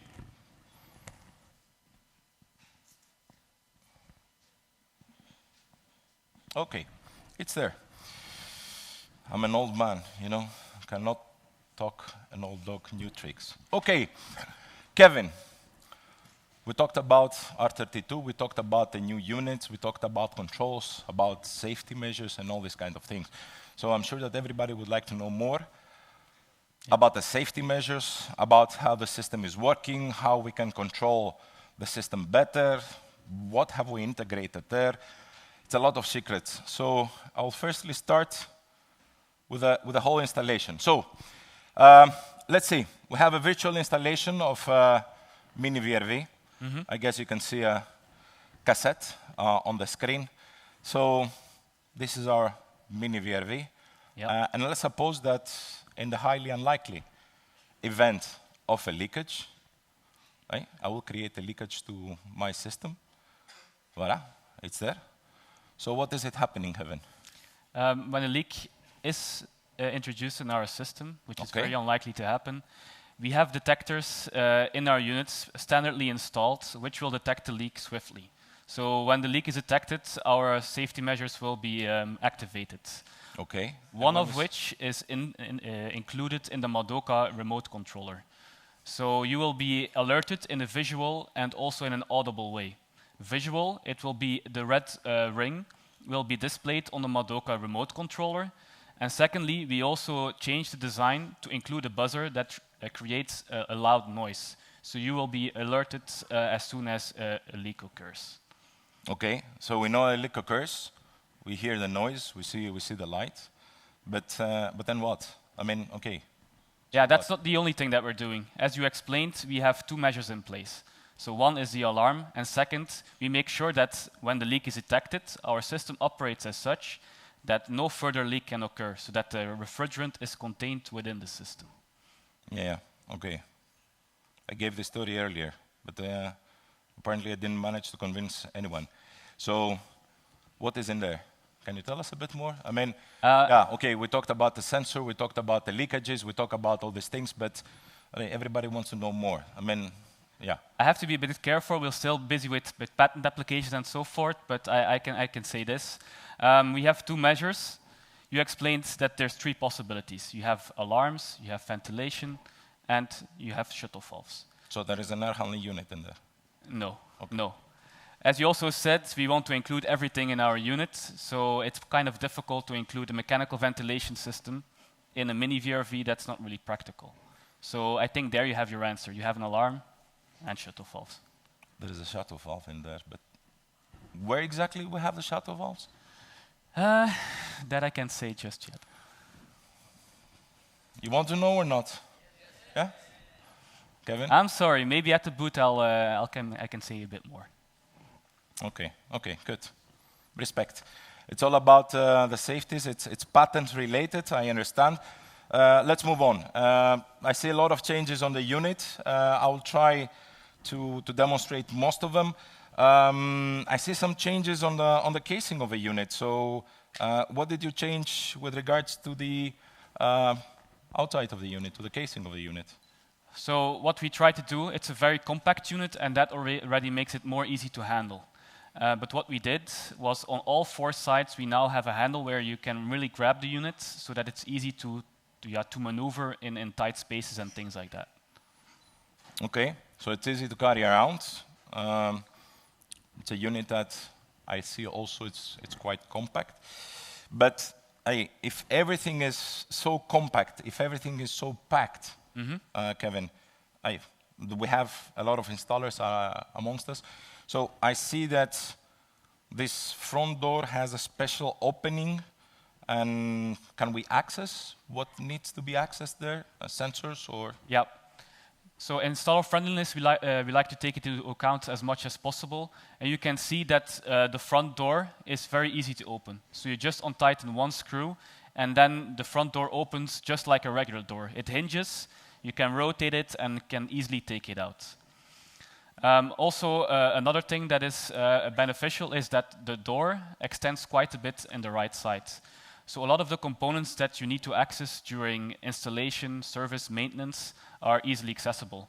For example, the service ports, the stop valves, any like the expansion valves, thermistors, pressure sensors, everything is either accessible from the front or the side. Okay, so it's clear that you considered about how to service the unit, how to make the settings, you put everything back. Okay, very good. You know that not only salespeople, but also our business partners are quite demanding. So there are more there to come, eh? Yeah. The fan. I see the fan has a very strange design, or is it just me getting older and my eyes are getting worse and worse and worse? I wouldn't call it a strange design. I would call it a smart design. Okay. But it's indeed not very, how to say, it's not a standard design because you can see the blades are not each 120 degrees apart from each other. It's an asymmetric design. And why do we do that? If you have a symmetric design and we have a fan rotating at a certain speed and you have a certain amount of blades, at that frequency you can have annoying noise that is being generated. If you have a fan that is asymmetric, then this problem is removed altogether. And that's not the only change that we've done. We've also tried to make the fan as lightweight as possible. So you can see that the cutouts in the fan on the blades is quite big. This reduces the weight and thus also the power input that is required for rotating the fan. Okay, so we have a new fan. We have increased their flows. It's logical. We only have 1 fan. And you said that the sound doesn't increase. We will need more information about the sound levels and this thing. So that we will need to wait. Safety has always been very important for Daikin. That's always a starting point for us. So did you change anything on the unit, on the way it was designed, with regards to safety, with regards to protection? Because it's a very flexible unit, which means that I can see it already. They will start installing it in every possible and impossible position that exists. Yep, you're Even right. sometimes against your advices and proposals. But yeah, what did you do about it? So what we did here, there's some new legislation where we have to do what is called a child finger test. Basically, you have to insert something which is a size smaller than my pinky and make sure that you cannot touch anything dangerous. So no rotating components. And in this case, we have modified the design of our discharge grill. Okay, so you just took the grill, you made the openings smaller, right? You reduce the airflow, noise goes up. No. Okay, what we did was only modify where it's necessary. So you can see the two blue concentric circles there. Only at those areas we shortened the distance between the grill, because only there you could touch any rotating parts. So this means, as a result, that we only reduced the airflow area by about 1%, which means it has no negative impact on sound and no negative impact on performance. Okay, you designed smartly the grill. I have to give you this. You reduce, right, you have one fan, you have the grill, everything is different. Yep. But except the grill, except all these things, you talk about the sound, you talk about airflow and things like that. How will we be able to install the unit in a more flexible way, in more installations, in more spaces? It's a small unit, but still some people don't like to see it. Some people don't like to hear it. So yeah, that's true. We also want more, eh? We took this into account. So our unit has 5 low noise levels. And we made the low noise levels as such that you can find a balance between performance and sound levels. So the sound levels are chosen as such that if you go one step down, you go 15% down compared to nominal capacity, but this also means that you go 2 decibels down in sound level.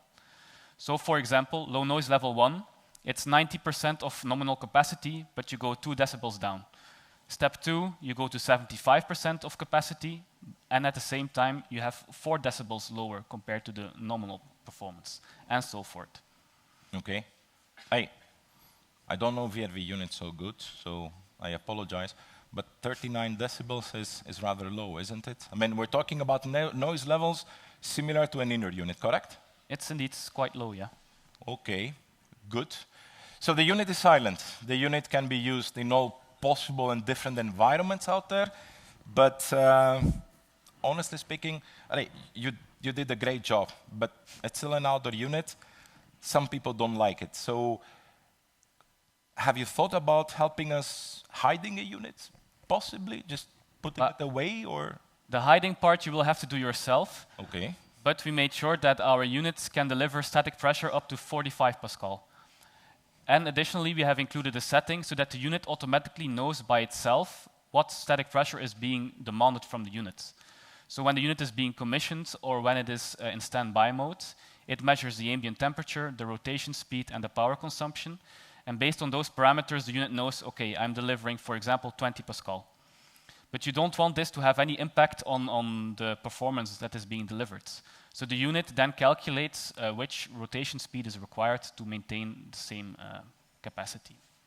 So actually, Kevin, what you're telling us here is that we can install a unit in all possible different places, in different spaces.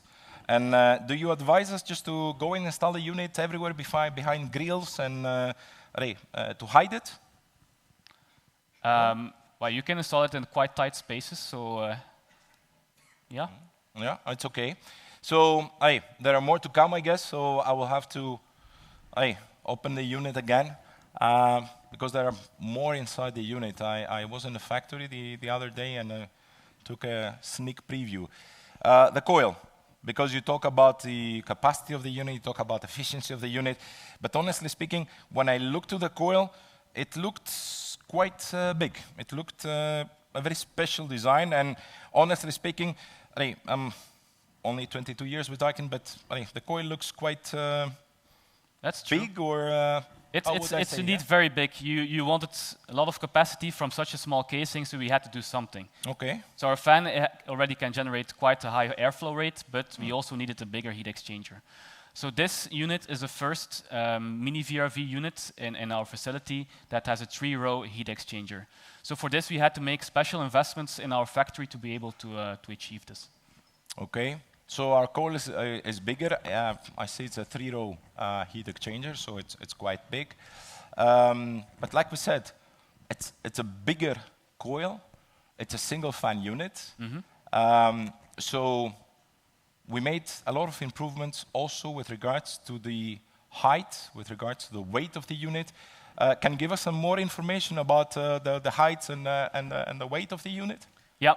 So here you see a comparison between the old mini VRV and the VRV 5. So you can see that the height has reduced quite a bit.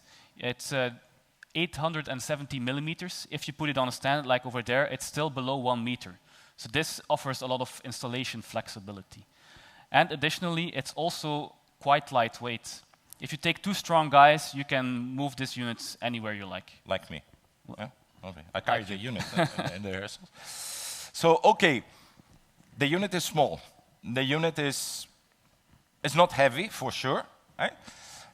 It has a high static pressure. It has low noise levels. That means we can install it everywhere. But we have here also countries following another 20 countries. We have partners from South, Middle East, Greece, my country, temperatures of 40, 45 degrees.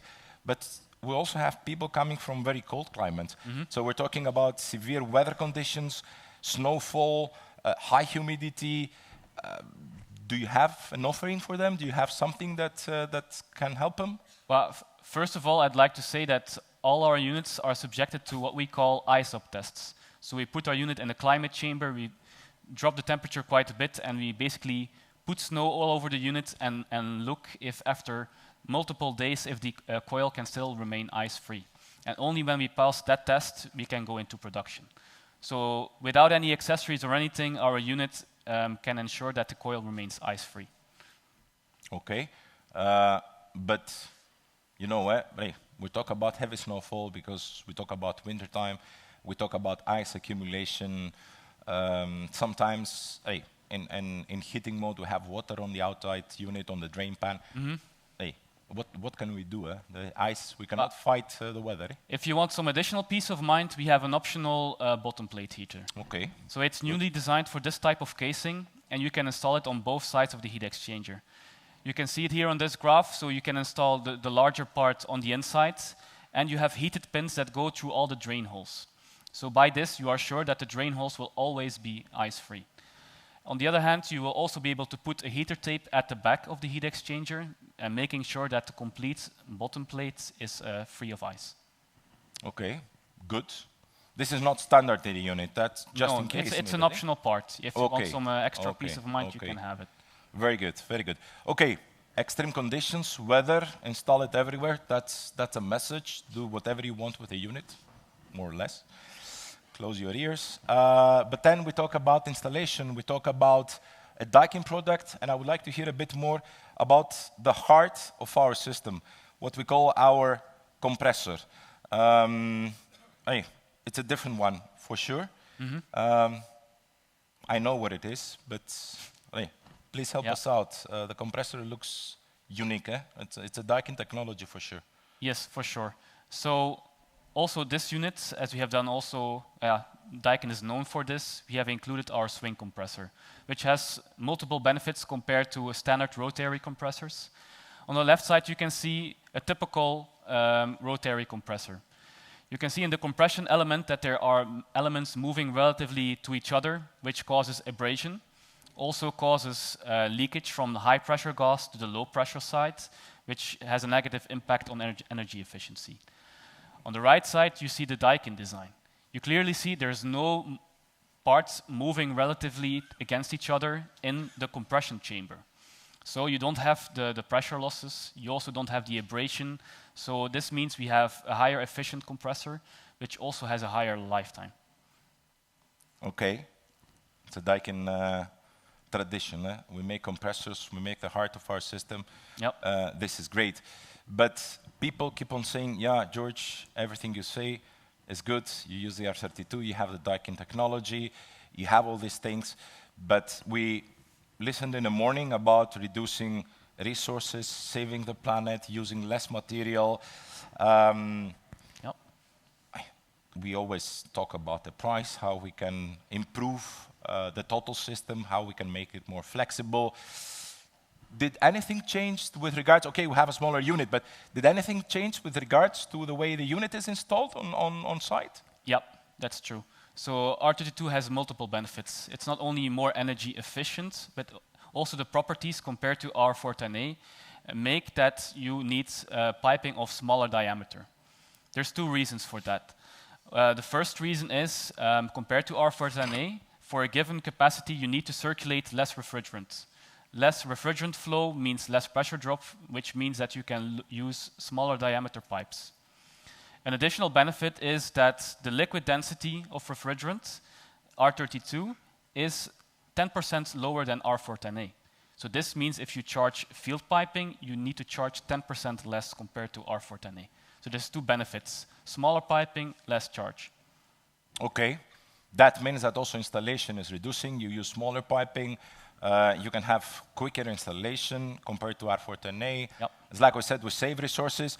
Next to it, our CO2 equivalent just goes more than 70% lower.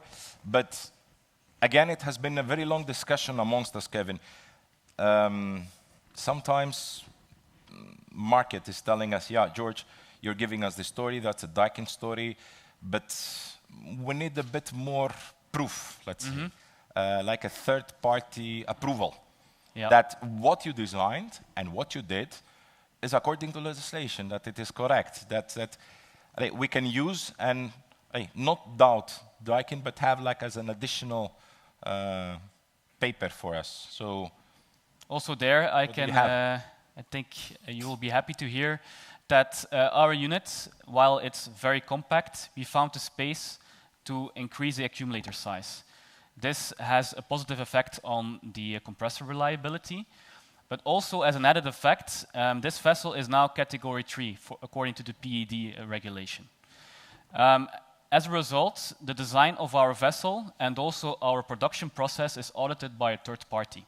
So they check how we go through the whole manufacturing process and basically gave their stamp of approval. Okay, but this is the accumulator, this is the heart of our system. But you said earlier, when we were talking about all the controls of refrigerant, of the flow, and things like that, you have all these secrets about the controls, about the valves and where they are located and things like that.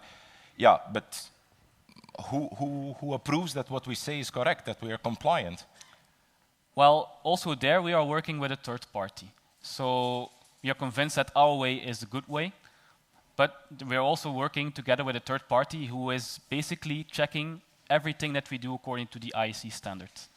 So at the end of the project, we will have a CB certification, making sure that the safety measures that we implemented are also third party approved. Nice, okay. So it's not only our word, it's well respected, well acknowledged companies out there, specialized on this, that are giving us their blessings. Fantastic. Let's go more to practical things, because you made it a bit too scientific for me, at least. It's a bit difficult. Let's look inside the unit.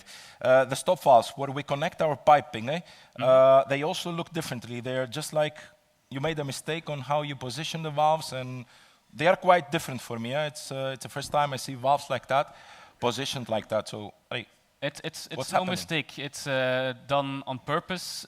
We put it at an angle, which makes it more easy to install the piping in the field. You have 4 directions where you can install it: to the back, to the bottom, to the left side, and to the front. And as an additional thing that we did, the stop valves, like the larger mini VRVs that we now have on R410A, will also have brace stop valves, because we want to have our system as leak tight as possible, and brace connections are known to be of better quality. I see you have well thought about installation, about flexibility of the product, about everything, but the technology advances. It's about, we talked about the heart, of our systems, our compressors. Yeah. But it doesn't take only heart. We need the brains. And brains, when we talk about brains, we talk about our PCBs, our switch box, our electronics which are there. What's happening in there? So our PCB has liquid cooling, which has become more or less the Daikin standard, because liquid cooling is more reliable. So we have a longer lasting PCB. It has a 7-segment display, which you have grown used to, and also we have included the cool heat selector PCB as standard in the unit. Finally. I cannot imagine how many times I heard about this story. Where is the cool heat selector? Where is this connection on my unit? It's super important. So We listen to your prayers, yes. yes, occasionally you do it. Okay, good. We talked about the brains of our system. We talked about the heart of our system. I can say that you did a great job, correct? You liked it? It's good, eh? Everything is there. Thank you. Okay. So, if we summarize what we discussed today and what Kevin helped me to demonstrate for our Daikin system, we are very proud to say that this is the best VRV we ever made. It's the most environmental friendly. It's a VRV with the smallest footprint. We use less refrigerant. We use the next generation refrigerant, which has a lot lower GWP. It's a smaller system, which means that we consume a lot less resources, raw materials to do it. We have smaller piping for installation. It's far more versatile. You can install it practically everywhere. We have high ESP. We have low sound mode. Low sound anyhow as a default setting. It's a single fan unit. It's a low height unit. Sometimes I feel that things were too easy for you. It's like we didn't ask enough. You look like you could do a lot better, Kevin. And I would like to also take the opportunity to help all of our European Development Center engineers in the face of Kevin for doing a fantastic job. So Kevin is representing a big team of engineers back in the factory. So I would like also to thank them for the great job that they did. So as a conclusion, as a last slide, I would like to say that actually I would like to ask all of you to join us to create a new, more sustainable future together with us. We are all a big family. All together we can make it happen. We have to start today. Solutions, actions are already there in place. We have circular economy. My colleagues talked about it in the morning. We have innovative products like Mini VRV5. So do join us to make a big difference in the future for all of us. Thank you. All right. Amazing. Thank you, Peter. All right. Ladies. Amazing. I want one of these units at home. Do they fulfill all your dreams? Yes. Now I'd like to invite the other speakers to come to the stage. Ansgar, Bernard, Matthias. You've been giving some very good questions over this summit today. So we have the questions in our computer now, and it's now time to answer some of your questions. These bright guys will answer as good as they can. Can we please have some questions on the screen? Our baby. No questions. Everything was super No clear. questions. I understood everything. It's easy. I think you answered everything we want to know. Okay. Job All done. right. Can we move on? No? Do we have any questions up there? They will be coming for sure. And otherwise, it's an early Carlsberg for us, Peter. Oh.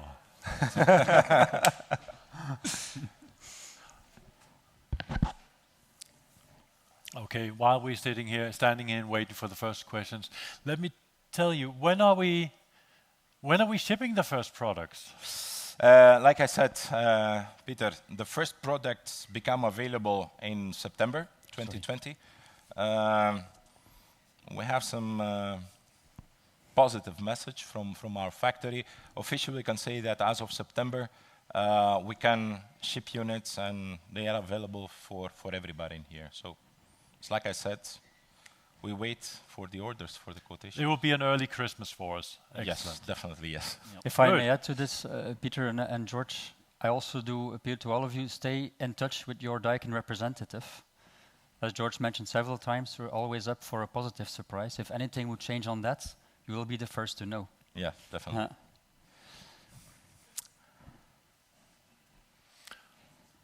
Technology. Next question. Okay. So we have a question. Huh? What about passage? Just passage, no indoor unit, of piping in false ceiling or in a duct, of rooms with volume smaller than limit allowed. For example, storage room. Is that allowed? Kevin, want to take That's that a question I can answer. Yep. So we've done an in-depth study of the IEC standards, and we've come to the conclusion that just field piping, which is braced or is a flare connection, and if it complies to the ISO 14903 standards, it's a mouthful, but if it's like that, you don't have to consider it as a leak point. So we only consider, for example, the indoor units or the out unit as a source of a leak. So not the piping. It can be done. Excellent. Are there any more questions? Let's see what questions we have. What are you planning to develop? Bigger sizes VRVs, 84 horsepowers. George, you want to take that one? When are you planning?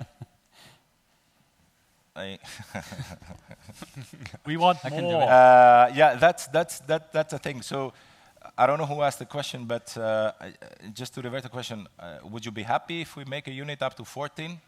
Because we're actually working on a range up to 20 horsepower, so that would not be a problem, I guess. Eh? So 8 to 20, we're already working. Tim as a leader is, Kevin as a leader has the honor and privilege to work on that one as well. Our estimation currently is beginning of 2022, you will have a system, simply because we develop through next generation VRVs using R32. We don't want to develop systems and shift liability or responsibility to you. We talk about bigger systems with a lot more refrigerant. So wait for very beautiful surprises there as well. We will bring a system again with the same driver. Like for like R410A, nothing for you additionally to consider when you design and install the system. Thank you. Are there any more questions?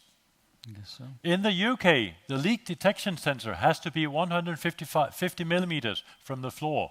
Your controller will be approximately 1.2 meters from the floor. Maybe I can take that one.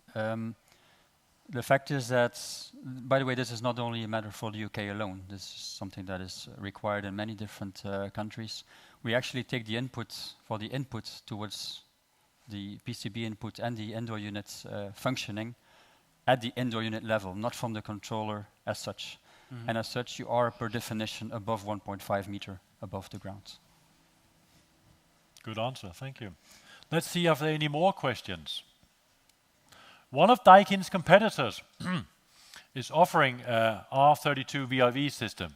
Do they include the safety systems? Who can answer that? I wouldn't like to answer on behalf of competitors. You have to ask them what they have there. We don't know that much.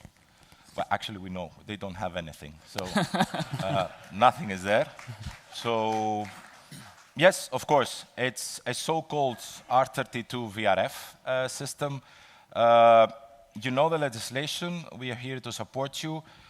You're more than welcome to ask them questions and get the answers. We would be very happy to hear from you also what your experience would be with that system.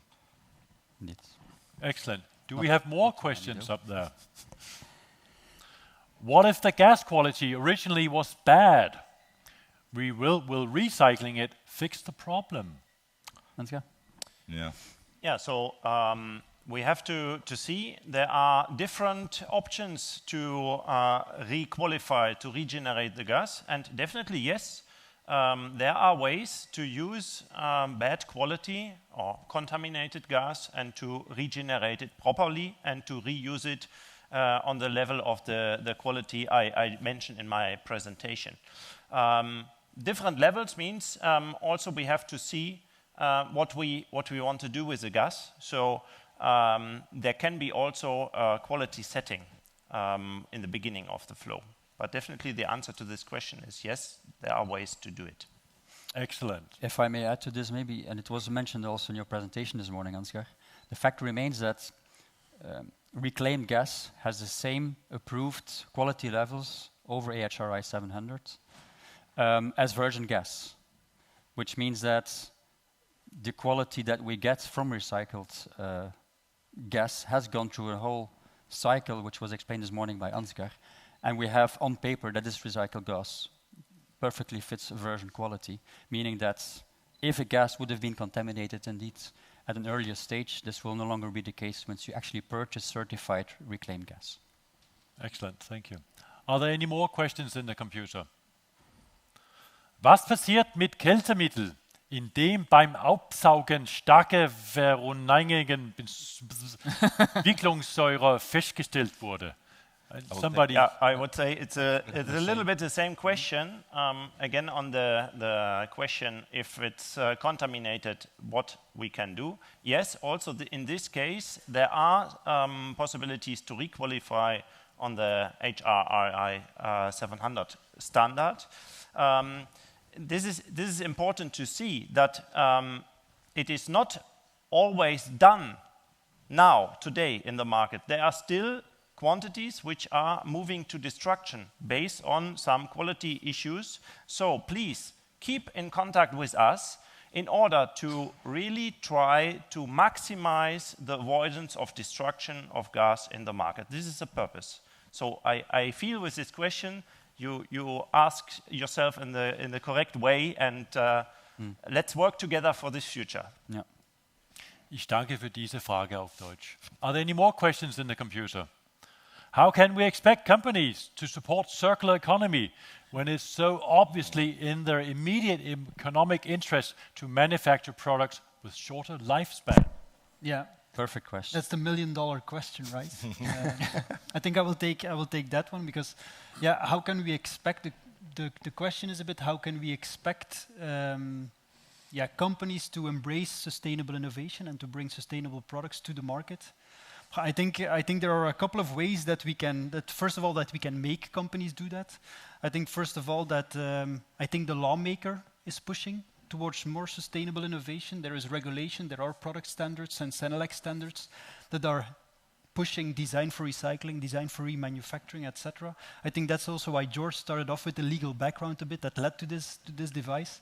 For me, that goes a bit slowly. A second thing that leads to sustainable innovation, I think the customer will ask for a more sustainable alternative more and more and more. That's why I talked a lot about Procter & Gamble too. They invest in reusable packaging because since 2 or 3 years we have a plastic craze. Everybody there's a high public opinion against plastics. So actually P&G does that because they want to stay relevant and attractive in a market. So I think those are two things that develop or that stimulate sustainable innovation and that will actually push, I think, manufacturers towards sustainable innovation. But I don't really like the stick. I like more of the carrot. Motivation. I think we have to show manufacturers like Daikin where the money is in fabricating products with a longer lifetime. I think if we can, I think Jerry Maguire said that, right? If we can show them the money, I think automatically resources and effort will flow to sustainable innovation. And I think one of the most important things, I think, is service. I see that a lot of high-tech companies like Daikin are going from hardware sales to service. It's recurring revenue, it's recurring client contact. It's very, very relevant for business. And that allows you then to put a product on the market with a longer lifetime. That's why I see that I think service and product as a service is a little bit the magic word here to push manufacturers towards more sustainable products. Yeah. Excellent, thank you. I think. Do we have more questions in the computer? What will be the price of the newly launched VRV compared to the existing one? Oh. Mm-hmm. Can I take it? You may. Yeah, okay. I will try to revert the question a bit. I will tell you what's the price if we first discuss about the value of this product. the value of the product is very, very high. It's not a matter of price. It's a matter about the value that we bring in the market. Next to that, because the framework, the legal framework, is what it is, I said it before, there are options out there. Someone said about competition, not having any controllers, not having any measures, not having anything there. So if you do the comparison, let's compare like-for-like value. Compare a complete system, everything integrated, like-for-like R410A, and then we will discuss about the prices. Our colleagues in the affiliates do have the price. Rest reassured that there are no big surprises there. So you don't have to worry about the price. This we can guarantee. Excellent. Do we have more questions? Is the leak detection operated via pressure or sensing the ppm of R32? I can take that one. So basically, each indoor unit has a specifically designed sensor, and it detects actually the refrigerant, so the ppm level. Yeah. That's a short answer. Thank you. Yeah. Yeah. More questions? He's an engineer. Straight to the point. Will Liverpool Football Club win the Premiership this year? Yes, I can take that one. Of course they will. Jurgen Klopp sends his best regards, by the way. And yeah, he says it's a given fact. Sorry for those who are not. More questions. Can we have some relevant questions, please? Oh, no more time. No more time. We'll answer your other questions Okay. via email. Yeah. Let's give a big applause to these 4 speakers who've given their time and their knowledge. Thank you. Well done. Kevin, Well done, guys. Yep. Well done. Matthias. Go. Thank you. So, that was the end of the plenary session. You've given a lot of great questions to us today. Thank you very much. Next, we'll go into the main hall. And out in the main hall, we have the mini arenas. We have an exhibition for you, and in the mini arenas, we'll go into depth and detail with some of the elements of the new unit. You can go to arena 1, 2, 3, and 4, and the sessions will start in your local language. There is also the Daikin Fun. Of course, also there are Daikin experts out in the hall where you can ask all your questions and they will be answered by all our Daikin experts. And then you can go to the Daikin Fun. I will be managing the Daikin Olympics in that corner, where you can find the fastest, the strongest, and the smartest installer. My 2 colleagues in the blue jackets, they'll be managing the action-packed country competition of the game of Klesk. It's fun, it's fast, and you will be humiliated if you're not really clever. That's in that corner. And also out in the main hall, there is the VR experience, so there's lots of fun. So, with this, I think I will thank you for your time, for your patience, and all your good questions and your good humor. And tonight, you'll be going to Langelinje Pavilion for a great meal. Wow! You can look forward to that. I hope you're hungry tonight. So, thank you very much for your time, for your patience, your enthusiasm, and now go and sell some units. Thank you very much.